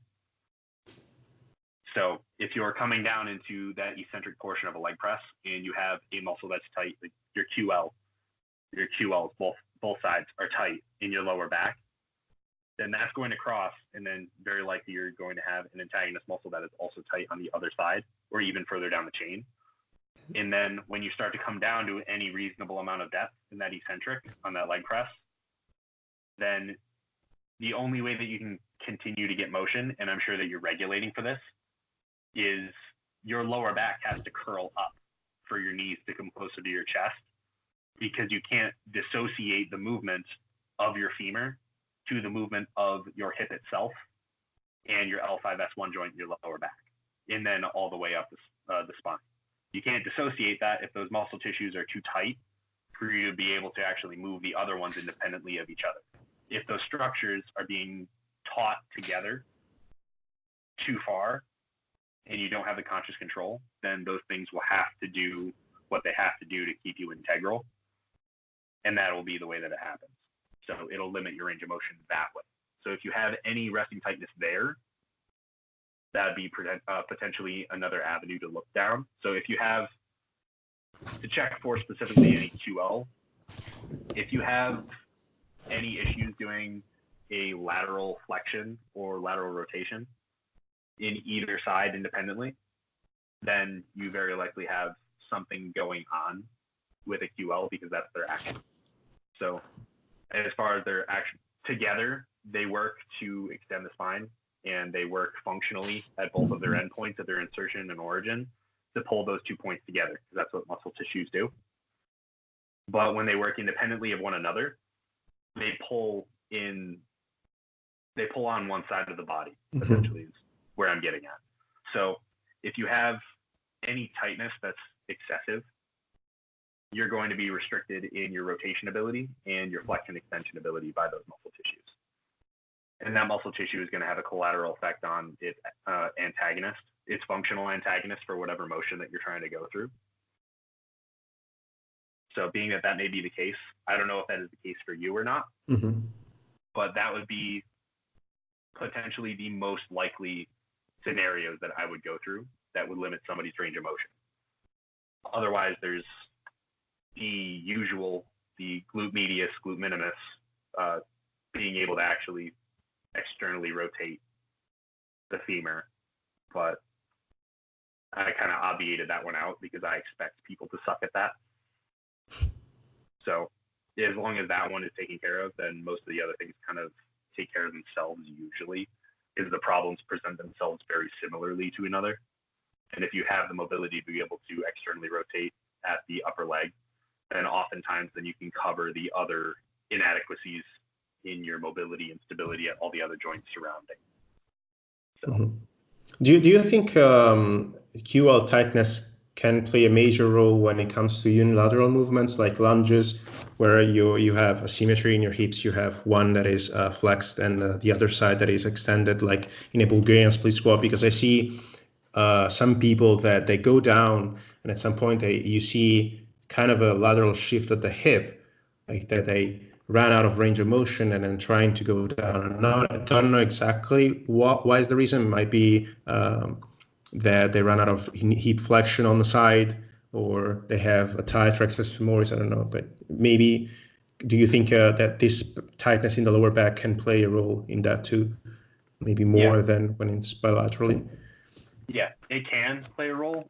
Any unilateral movement is going to be easier to use as an indicator for there being any sort of an imbalance or problem with, resting muscle tension or just ability to coordinate movements.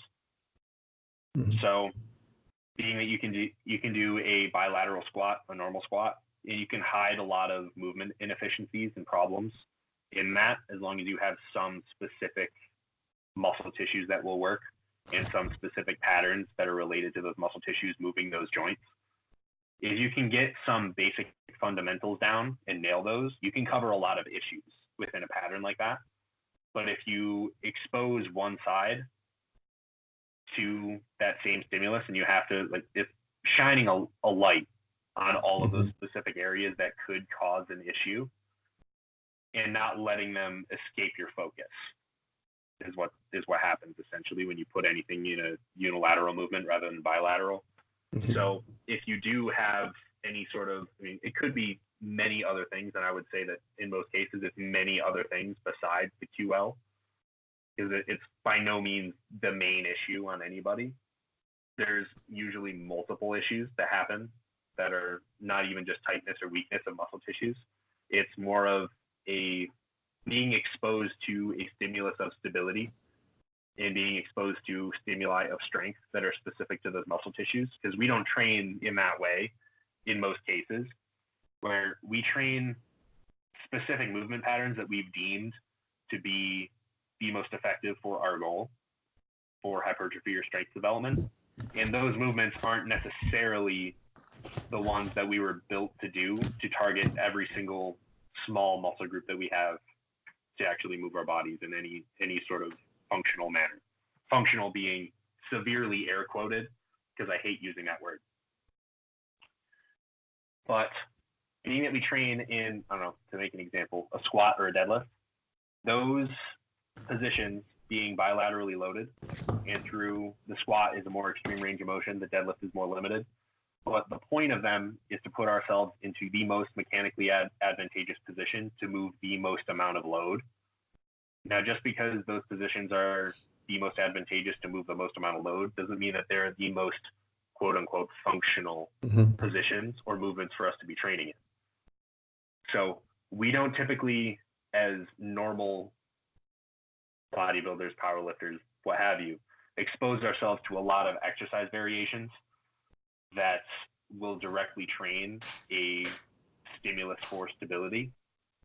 Any of the muscle tissues that actually have their primary role as being stabilizers in certain planes of motion around certain joint axes. So being that we don't load them for what they're actually specifically built to do in a movement pattern, they become less conditioned to doing the work that they need to be doing. And then they create those muscular holding patterns, those tightnesses, those weaknesses in muscle tissues that cause inefficiencies and inabilities to do motions correctly that we see a lot in those unilateral movements.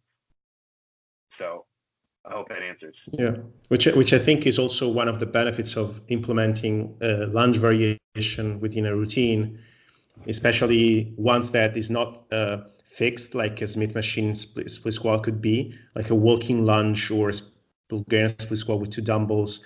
I saw you one time do a single leg dumbbell deadlift, stiff leg deadlift. I recall. I think the AD doctors and AB doctors would be example of those muscles that play a role in stabilizing the femur while you perform a lunge. People tend to do like see the AD doctor and see an AB doctor. They don't think that those muscles actually participate in providing stability.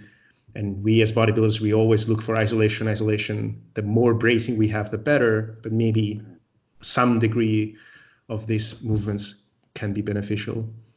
Well, that's absolutely, I would agree. And where that is kind of at the fault of ourselves and scientific community for oversimplifying things, for the ability to digest information. So if you look into any normal anatomy physiology book, you're going to see in the listings for muscle physiology or their anatomy, more specifically, is you're going to see tables of what this muscle name is, its origin, its insertion, its action, its innervation. So those things that's the standard, and you're going to see that for, literally any book that you're going to open, any textbook. Look it up on the internet even. If you try to look it up on Google, you're going to see the same thing. But what you're not going to see is their function.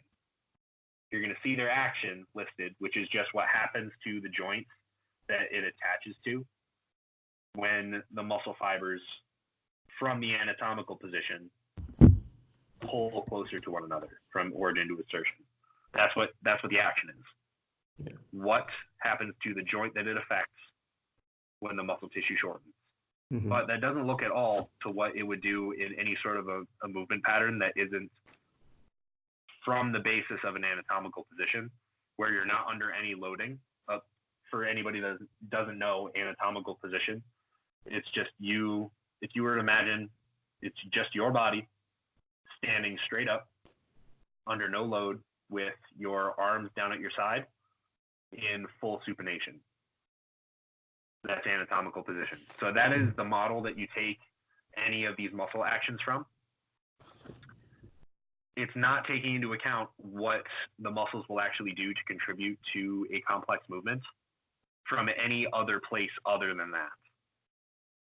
So to take any muscle group, I mean, even something as simple as the bicep, if your biceps action is to flex at the shoulder and flex at the elbow, that is what it does. And that's what we train it for when we actually train it for hypertrophy, because that's the easiest way for us to load it and for us to get the goal that we're after, is to damage or load it to any significant degree to get the mechanotransduction we need to provide the stimulus for hypertrophy. But if the goal is to have it work as a functional unit in a larger global movement pattern, then you need to look at what it does in its function. And its function is going to be to stabilize the shoulder primarily. So it's going to stabilize the shoulder in a multitude of positions where it's relied on to do so, as well as stabilizing the elbow. Yeah. And you can even feel that when it happens too. Yeah. You can feel the bicep working and trying to hold your shoulder, for layman's term, it's just trying to hold your shoulder from falling apart. Yeah. And that's pretty much what you can simply say for most of the muscle tissues that work in that way. And their function in any movement pattern is pretty much just holding you together, while a load or a force vector is coming at you from a direction that is not derived from the position you'd be in the anatomical position. So, but like I said, for this example specifically, when we are training for hypertrophy or strength goals, then our training is going to be primarily with the movements that we can move the most load in. For both of those goals, it's going to be applicable. And then the ones that we can actually expose them to the widest range of motion that we can. And that's going to be by putting them through the axis that they're able to go through the most shortened and lengthened ranges that are available to that muscle tissue. So if we're looking to load a bicep functionally, we're not going to get as much growth out of it if we're going to train it in only like complex movements that would require it to stabilize the shoulder joint. But we're going to get a whole lot more hypertrophic stimulus out of it and more strength specific stimulus out of it if we load it throughout the entire contractile range that it can go through while pulling, the forearm towards your shoulder. That's pretty much like that. That's the way that we have to think about it. But going further down that way, for us to ignore that third component and actually having movement patterns that work properly, that we can articulate well and we don't have any pain and things move in the direction they're supposed to and our joints are held together in their integral positions without any significant deviations in their normal wear patterns. For us to be able to do that and do it consistently for a long period of time and acquire enough training stimulus over enough years and not be broken, then there needs to be actual training for the stimulus of stability from those muscle tissues that aren't primarily built to tolerate load. So anything that creates a helical axis, this is an idea that I got from Dr. Jordan Shallow that I listen to a lot. He's a very smart guy, a chiropractor from the U.S. His podcast is RX Radio, prescript.com. Check them out. They know a whole lot of good stuff about this. They're definitely much more knowledgeable than me. So if you wanted to talk to somebody that could just talk circles on this, talk to him, call him up, get him on. All right. I would love to hear him. He probably, if he was on call right now, he'd probably tear a hole through anything that I just said too. So loading those muscles that aren't primarily built for strength are the ones that cause rotation at any joint. So thinking like glute med, glute min. Most of the deep hip musculature are muscles that work on a rotator cuff, the rotator cuff composing muscles in our shoulder.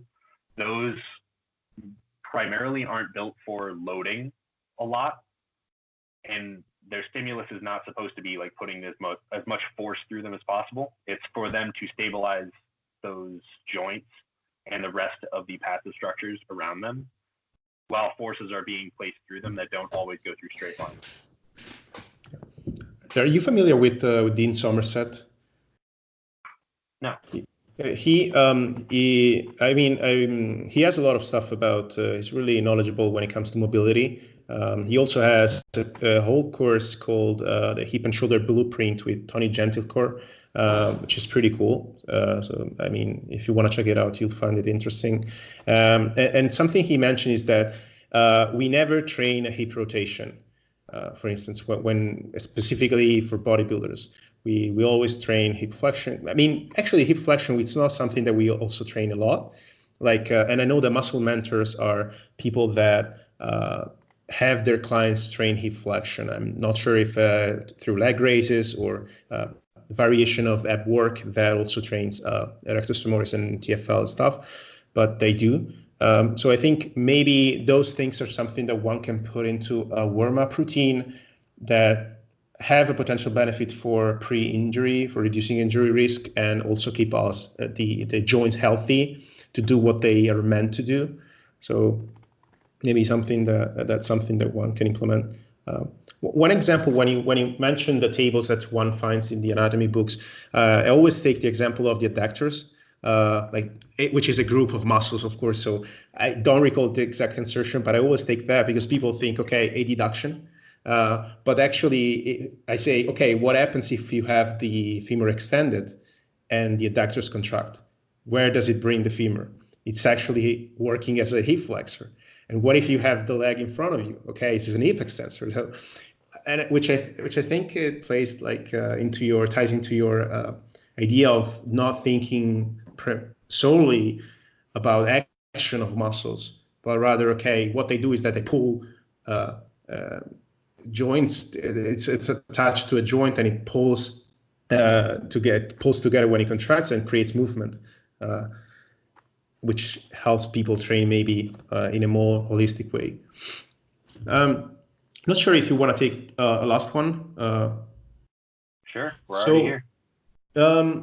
Something that people are really, really into it, like they go crazy when they see something about it, is metabolite training, at least in my opinion. Like people think it's the end all be all, it's the thing that they're missing within their training. Like if they see a program that doesn't include drop sets or rest pose or stuff like that, they think, okay, we're missing something. When in reality, from research, it's not so obvious that metabolic stress is an additive stimulus. It might be, but I think it's also something that we're never going to know because it's really difficult to separate that from mechanical tension. So what is your approach to metabolite training and these specific techniques? Do you use them? How often? What are your thoughts on that? I do utilize it. And that comes back to something that I said earlier, where I think that at any one point in time, you should have the capacity to get good output at any rep range that we could actually utilize. Because that's pretty much what we're trying to do with metabolite training is in the end, we're just doing a lot of reps is pretty much what it is. And then utilizing specific intensity techniques to be able to get us there and push the envelope past what we would normally be able to do. So that's the drop sets and the rest pause sets and things like that. Or even BFR. BFR counts too. Mm-hmm. So I use all of those methods at least one point in time. Currently, in my training, I utilize a BFR for my legs. So I have a knee injury that I've had for roughly 5 or 6 months now that I've been kind of precariously working through. That's gotten better and better over time, but there was a point in time where it did get initially injured that I really couldn't load my legs at all. I had some tendonitis that was coming through on both of my knees just from overuse of doing really heavy compound movements all the time and never resting. And then on top of that was a meniscus tear in my right knee So that is the primary injury that I have to work around. So what I would do during that time, that initial time, I would use BFR for pretty much just lunging and just do a ton of lunges with BFR straps around my legs, which were just knee wraps that I tied off until my legs were purple, which is probably also a misuse of the equipment, but I am still a crazy bodybuilder guy that I'm just going to find what hurts the most and do that. So I found that through using that, I didn't lose anything from my legs, really. I ended up getting to the point where I could dumbbell lunge, nearly the same amount of load with BFR that I could without it before. So, I mean, this is kind of an aside already without getting to your actual question first. But BFR in itself, I think, has merit. I think and that's the most extreme method that I could see of metabolite training, where you're taking the actual, yeah, good. So I'm not just crazy. All right. So how was the first time that you used that? I'm sorry. What was it? How was the first time that you did BFR? Because for me, it was terrible. It was god awful. And that's kind of an experience that I pull from to talk more deeply on metabolic training in itself, which is why I started with this, because BFR in my eyes is the most extreme method of getting to the metabolic threshold that we want for this training adaptation to happen, or what we're trying to search for at least. And within the first 10 steps of having those knee wraps on my legs, doing body weight lunges, I got like 10 steps in and I was already like dead. I couldn't move. I couldn't feel my legs. Like I was putting my feet on the ground and I couldn't feel them anymore. Like just everything hurt, and I had to pull them off and then finish with body weight. So, but then by, like I said, by a couple weeks, a month or so, 2 months later, I had gotten to the point where I could strap up the knee wraps on top of my leg at 10 out of 10 tightness. Not safe. Don't do it. 7 out of 10 is recommended. I would tighten them up all the way, put them on, and I could walk around the same distance, be an 80-step lunge set with 80s in my hands, and just walk that entire thing. And maybe I had to stop once, and maybe because I take this technique. This is completely anecdotal, and I don't have anything to back this up at all. But with BFR, at any one point in time, the tightness that you use to wrap it is always going to be a percentage of the total blockage of the venous and arterial system. So you never want to get to the full 10 out of 10, the 100%, which is called the 100% LOP. You get to that 100% and you're cutting off the blood flow in and blood flow out, which is not the goal. That's when you literally turn purple almost instantaneously and things don't go right. But usually I would start around there where it was extremely overly tight, go until it was like too much to handle, and then I would stop and it would be like a drop set, a BFR drop set where I'd keep the load that I was using, do the same exact exercise under all the same parameters, so the lunge, so I'd still be stepping at the same pace, still be going for as many reps as I possibly could until I couldn't, and then I would just take the knee wrap and then I would loosen it up by like my approximation of like 15-20%, so like a fifth, and then I would rewrap it at that level and then just keep going, and then I'd go until I couldn't, and then I'd take it down another 1/5 and then wrap it again and go until I couldn't, until there was no wrapping left to do, and then just go with body weight and then just keep continuing to go on. And that would work as both a BFR method, a very super high rep method,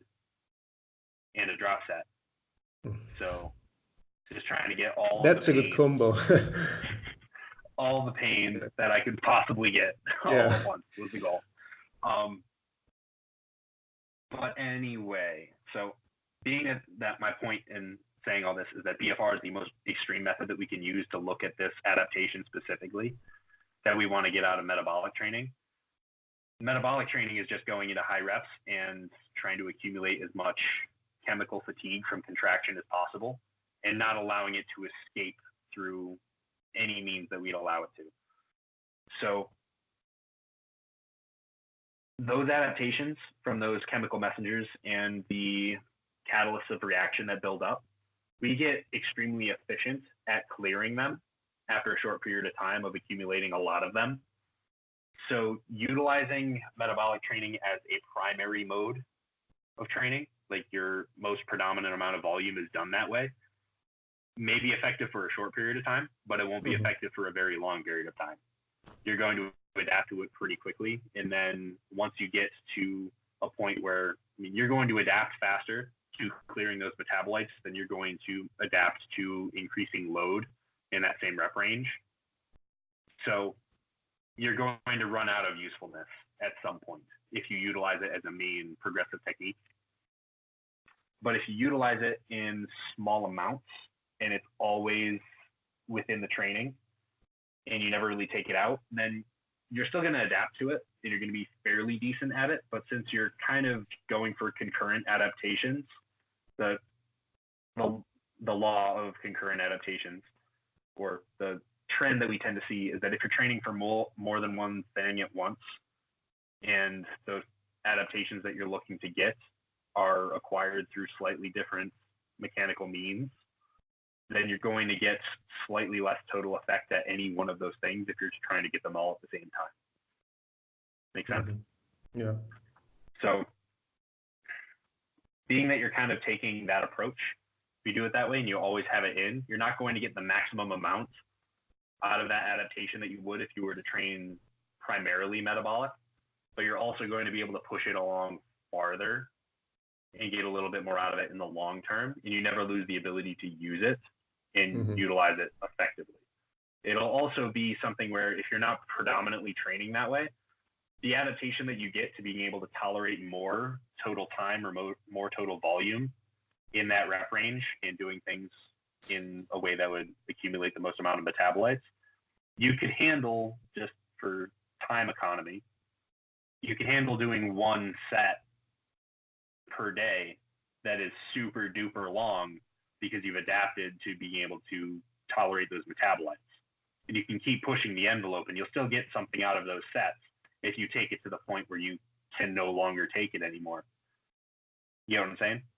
Yeah. But if you have an entire training session that's built around metabolic training and you've gone past the window that it is actually adaptive and useful to you, then your training sessions are going to be 4 hours long and you're doing literally thousands of reps of exercises for you to get anything that's even somewhat stimulative. And even then, the total loading that you're going to get is going to be pretty minimal. So its usefulness will run out quickly, is what I'm saying. And if you keep it in at a small amount all the time, then you never lose the ability to use it well. The time economy that you'll spend on doing one really good, high quality set on it won't be extravagant by any means. And it's something that you can use to challenge yourself, which I think is always useful. Yeah. So, I mean, for me, mental toughness. Yes, something that I hate in my leg days, but I love for that reason, is doing my lunges like that. Doing, even if I don't have them strapped up with BFR, if I'm doing an 80 rep lunge set, that's taking me like 10 minutes to do. That's 10 minutes of as continuous as possible, stepping with between 80 and 120 pounds per hand, just trying to go as long as I can. That's hard. It's really, really hard. And if it takes you 30 reps before you feel it, but by 40 you feel like you want to die, I don't think that's a problem. Those first 30 reps were still stimulative. They're going to be proportionally less stimulative in the 8th week that you did it than the first week that you did it. But if you still took it to the point where you just literally could not take another step, then you still got to the goal. And it took you that much longer to do it. It took that much mental fortitude to get through it. Then you netted something positive on it, and the adaptations, I would argue, will still be there. Plus, over that period of time that you get better at handling the lactate and all the other metabolites, instead of just being limited by the buildup of the metabolites, you'll be limited by the load that you can do while still buffering those metabolites. So to take myself as the example with the BFR lunges to start with, I took 10 steps with my own body weight, and I was done. Yeah. And I could barely even tolerate it. So that's going to be stimulative, obviously. That's great. But by the end of a couple of weeks, I could do 80 step lunges, the nearly 10-minute set without it being hard with just body weight. But then you start adding load and you get better at it. And then it hits you the same way because you have more load on it. You just keep pushing, and then eventually you're able to do same amount of load, maybe, like I did, same amount of load that you could do before without the BFR, with the BFR, or with the metabolite buildup being extreme. Under that amount of load, that is two major stimuli that you have to fight off at the same time. And if it's kneecapping the amount of load that you can move while giving you the stimulus that you need, that's also going to be long-term protective of your joints and your passive tissues. So if you can find any method that you can use that's going to kneecap the amount of total load that you're going to move through space, but you're still going to get the same proportional amount of stimulus, that is a solid route to go. Yeah. And I don't know if you agree, but at least in my experience, it's a different being hard than like an 8 rep with one RAR. Like a heavy set of 8, it's a different type of being hard than a 50 rep leg press. Not sure if you agree. Like those last few reps, like for me, like I'm kind of a pussy, if I may say that, when I do this stuff, because I'm like, okay, here comes the burn. Okay, let's stop it. No, that's the point where you want to keep going. Like now it burns. Okay, let's do another 10 reps because that's what you wanted then. So, and the thing about the buffer of the metabolite is also the reason why people supplement with beta-alanine, for instance, or without citrulline. They want to increase their capacity to handle high rep stuff, especially beta-alanine. I think is proven to be effective in very long sets and has applicability in endurance training. So something that I do that I would like to have your opinion on this is I tend to start the mesocycle of a client without any metabolite or intensity technique, if you want to call them, so that because the reason is I call them kind of introductory microcycles, a la Mike Zurdus. I heard talk about this, so that I get a good stimulus, they get accustomed to the new movements that maybe we put into the program, and I also we don't get as many DOMs as we might if I just throw at them the highest amount of volume, intensity technique, and high intensity. And we build up, and like by third or fourth week, I start having a few sets here and there if I see that I can do more. And I also increase the intensity by using techniques like this. And I also use them within a workout on the last working set for that muscle group. Because one of the things that I see people do is like, okay, I do 4 sets of biceps, drop sets on every set. Okay, after the first set, you're going to drop so many reps on the second. And why don't you do 3 drop sets on the last set? And you do like 4 straight sets, and then you finish it off with drop sets. So is that kind of similar of how you approach it, and what are your thoughts on that? It would be similar. Primarily, though, for the most part, I don't utilize those tools for a lot of the people that I end up writing training for. So I don't have too many people that work with me currently, but the people that I have had in the past and the people that I still have currently running with me, majority of their work is straight set, and it's without intensity techniques, and we just nail the basics. And more than anything, right off the front end, that was an experiment for me, because I had always trained with, like, for the first couple of years of my training, I was just going balls to the wall with everything. Like, if I can make it harder, I'm gonna make it harder, and I just did. I was that guy that I dropped sets on everything. I was like -3 RIR every time. It was just partials on everything. I would take it all the way to the house and then just keep running. Yeah. So that's the way I would train for a while before I really had any wherewithal with like all the actual science and actually have knowing anything other than just going in there and leaving it all on the floor. But after doing that for a period of time, you kind of have to think, like, what else? What are you missing? Yeah. Now, obviously, what was missing wasn't more work. What was missing was a measured approach. So something that I actually ended up doing was some of the first people that I ended up training one-on-one.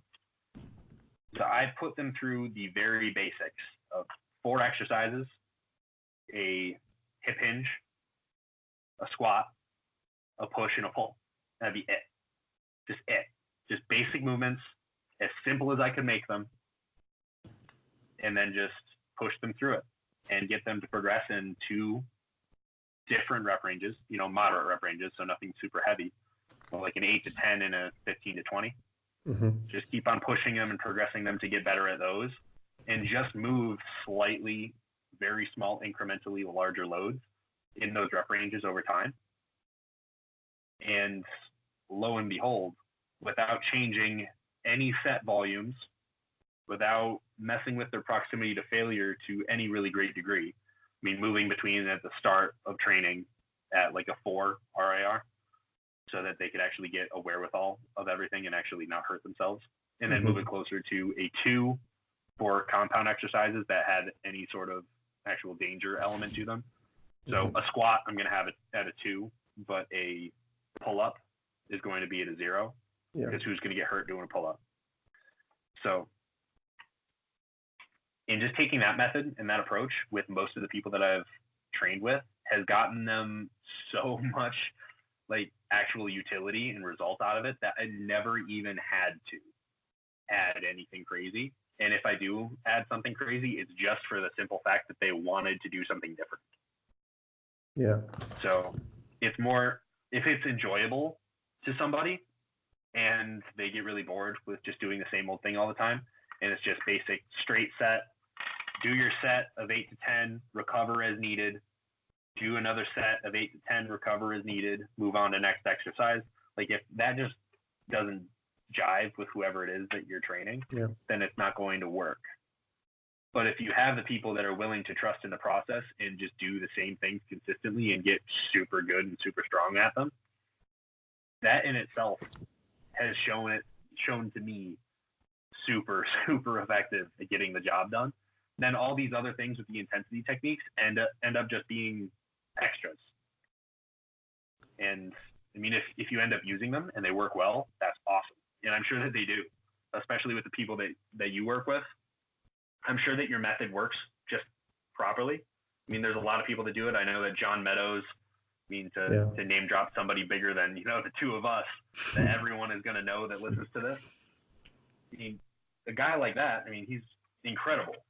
An incredible physique, incredible coach, genuine guy. He knows his stuff.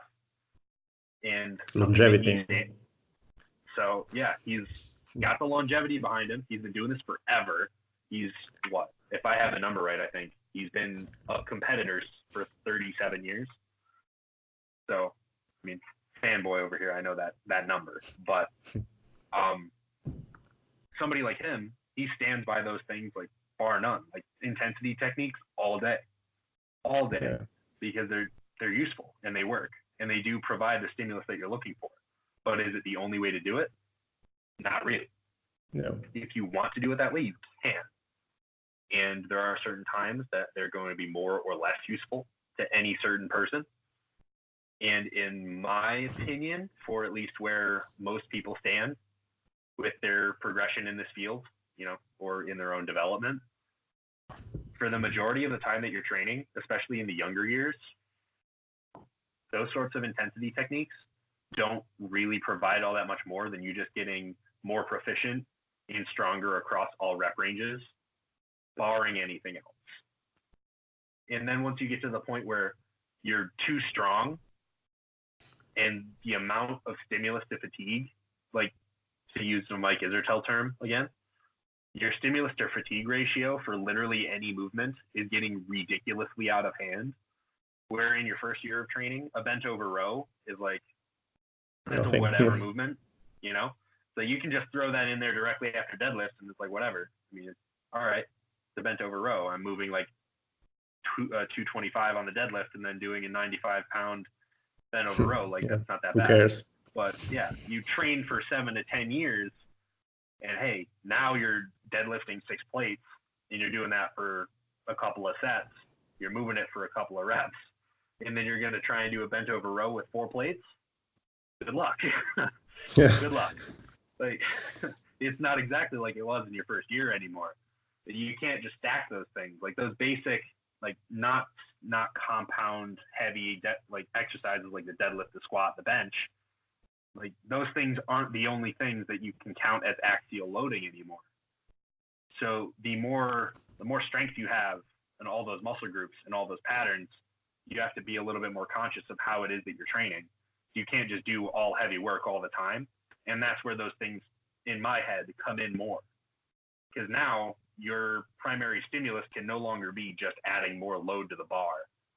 Because there's going to be a decrement in what you can get out of that at some point, and it's going to be too much of a cost to the benefit that you get from those sets. So instead of just taking it all and going to progress the loads, you get to a point where the loads are insane, and then you pull back the load a little bit so that you built over that period of years, maybe even decades, of getting super proficient at moving humongous loads.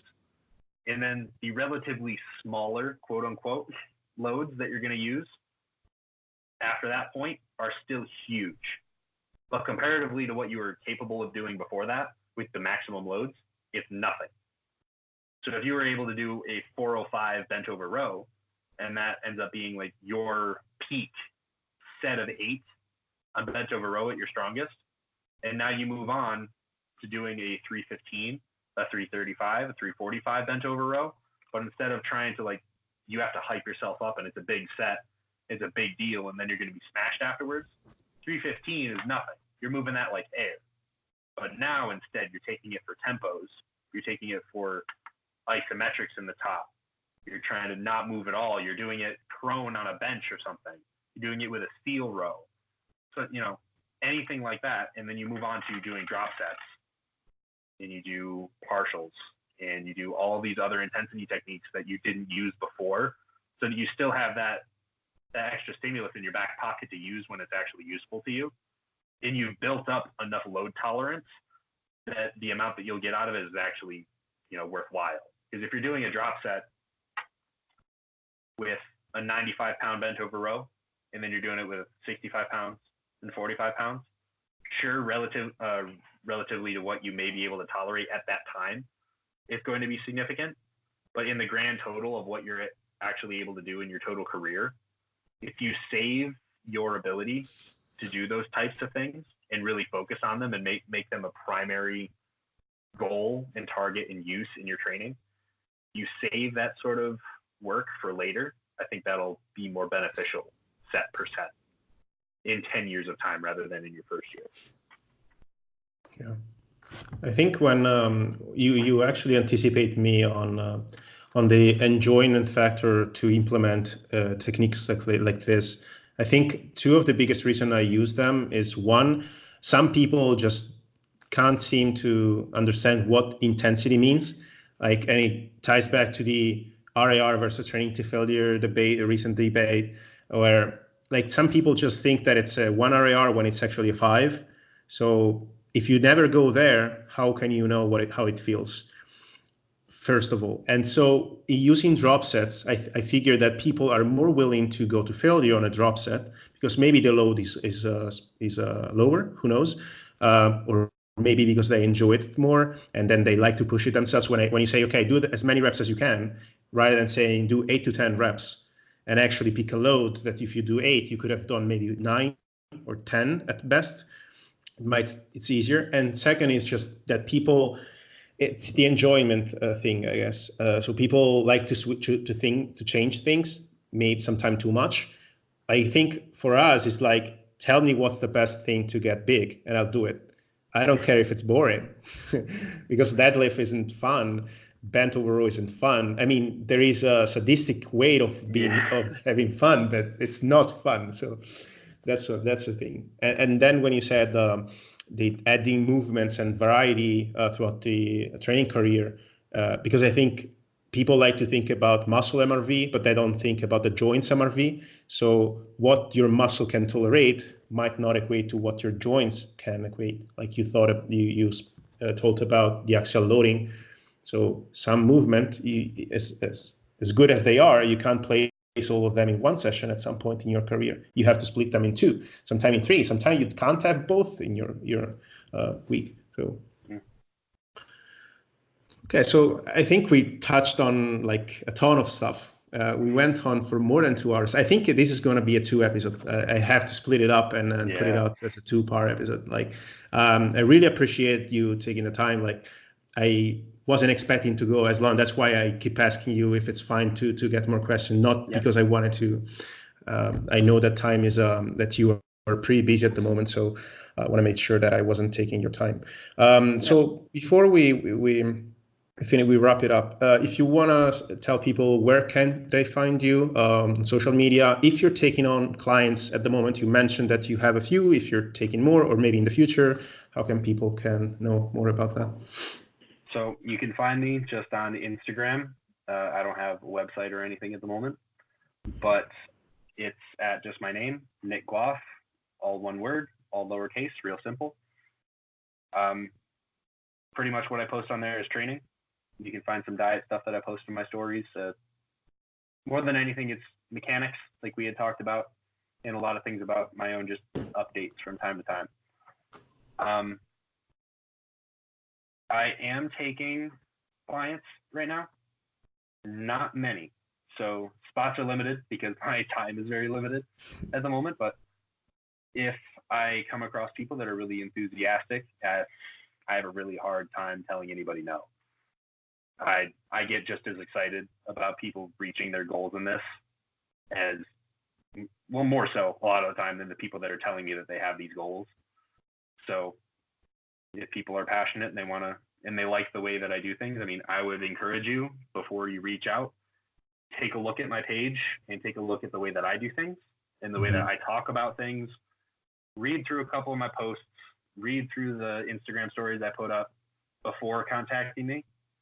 Because if you're going to come to me and you're one of the people that are, I mean, for lack of a better term, an asshole, and you just have 3 million questions about things that are actually not going to be useful to your progression in the forward, I just don't no. So if you're here to work and you're here to learn, because I love taking questions, but as long as it's productive and it actually means something to you. So if anybody has any questions about anything and they don't have any interest in coaching, hit me up. If you have questions and you are interested in coaching, hit me up. Just come and check out whatever it is that I've got going on. If you think our personalities jive and the way that the way that we think is similar enough, or you'd like to learn something about the way that I think because you don't think similarly to me, potentially come reach out, have a chat. Yeah.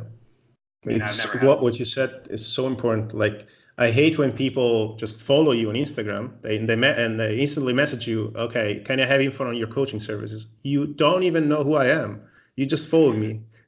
Can you please have a look at what I do, at how I train, at maybe even the results of my people, because you're going to pay me. So if you're going to pay me, please know what you're paying for, know what at least some idea of how I may tend to program things and what things I consider important, what aren't important, rather than come at me and have a surprise. Maybe it fits you, maybe it doesn't, and then we're not going to have a good, solid coaching relationship. So what you said is super important, and a lot of people don't do that. Yeah, and I only say this many caveats to coming and reaching out to me for the reason that, I mean, we had a little bit of trouble scheduling to get this done. And now that we're here, I made sure that I had time to be able to sit down and have this happen. But I am finishing off senior in college. I got a lot of stuff happening, a lot of life happening. So as much as I am, a part of this, now Instagram physical culture that extends beyond Instagram itself, but I mean, the whole community is on here. So I'll just refer to it as such. I'm out here doing this thing. Not all my time can go to this. Yeah. So my time that is spent in this space, I try to make sure that all of it is spent productively at this point, and everything that I do is constructive to either myself and the way that I'm going forward, or it's going to be constructive for all the people that end up contacting me and, you know, getting any information off of me. Because if I'm going to be here, I don't want to put out anything that's not going to be of value. And if I'm having conversations with people that I go deep dive. We've been talking for I don't even know what time. Maybe 2 hours and 24. Almost 2 hours and a half. Yeah, so 2.5 hours. And I didn't even know. This could have been a half an hour conversation for all I knew, because time just goes out the window when I start talking to people with this stuff. So if I have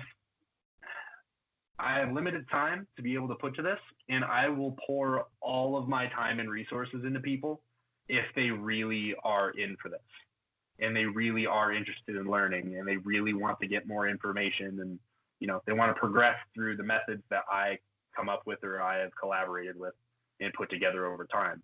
If people are that interested in what I can provide, then I'm going to provide that and then some into the people that want to come and work with me and hear from me and, you know, listen and ask questions. So if I'm going to be spending all that time and pouring all my life energy and effort and thought, then I need to have people that really know what's happening. People that are coming in and ready to do it and ready to really get down to business. And sure, they could be complete noobs and never have done anything in the gym ever. Totally fine. They could be advanced people that have been training for longer than me. That's totally fine too.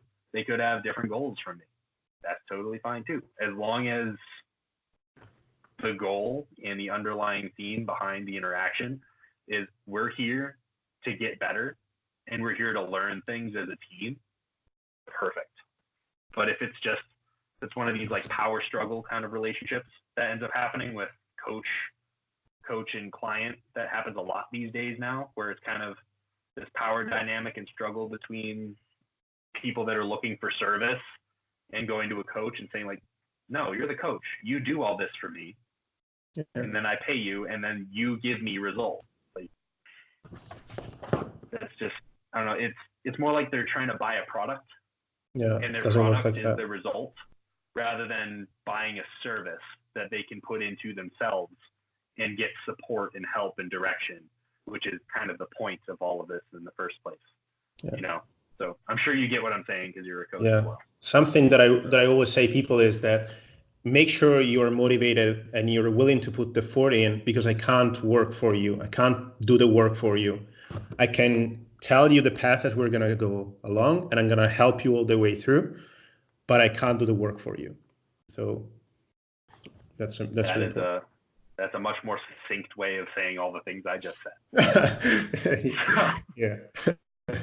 Okay. So, I mean, thanks a lot. It was a really fun and interesting conversation. I really picked up a lot of stuff. So thanks again. Yeah. Thank you for having me on. I'll put everything in the show notes for everyone who wants to get in touch with you. So see you the next time. Bye. All right. See you later.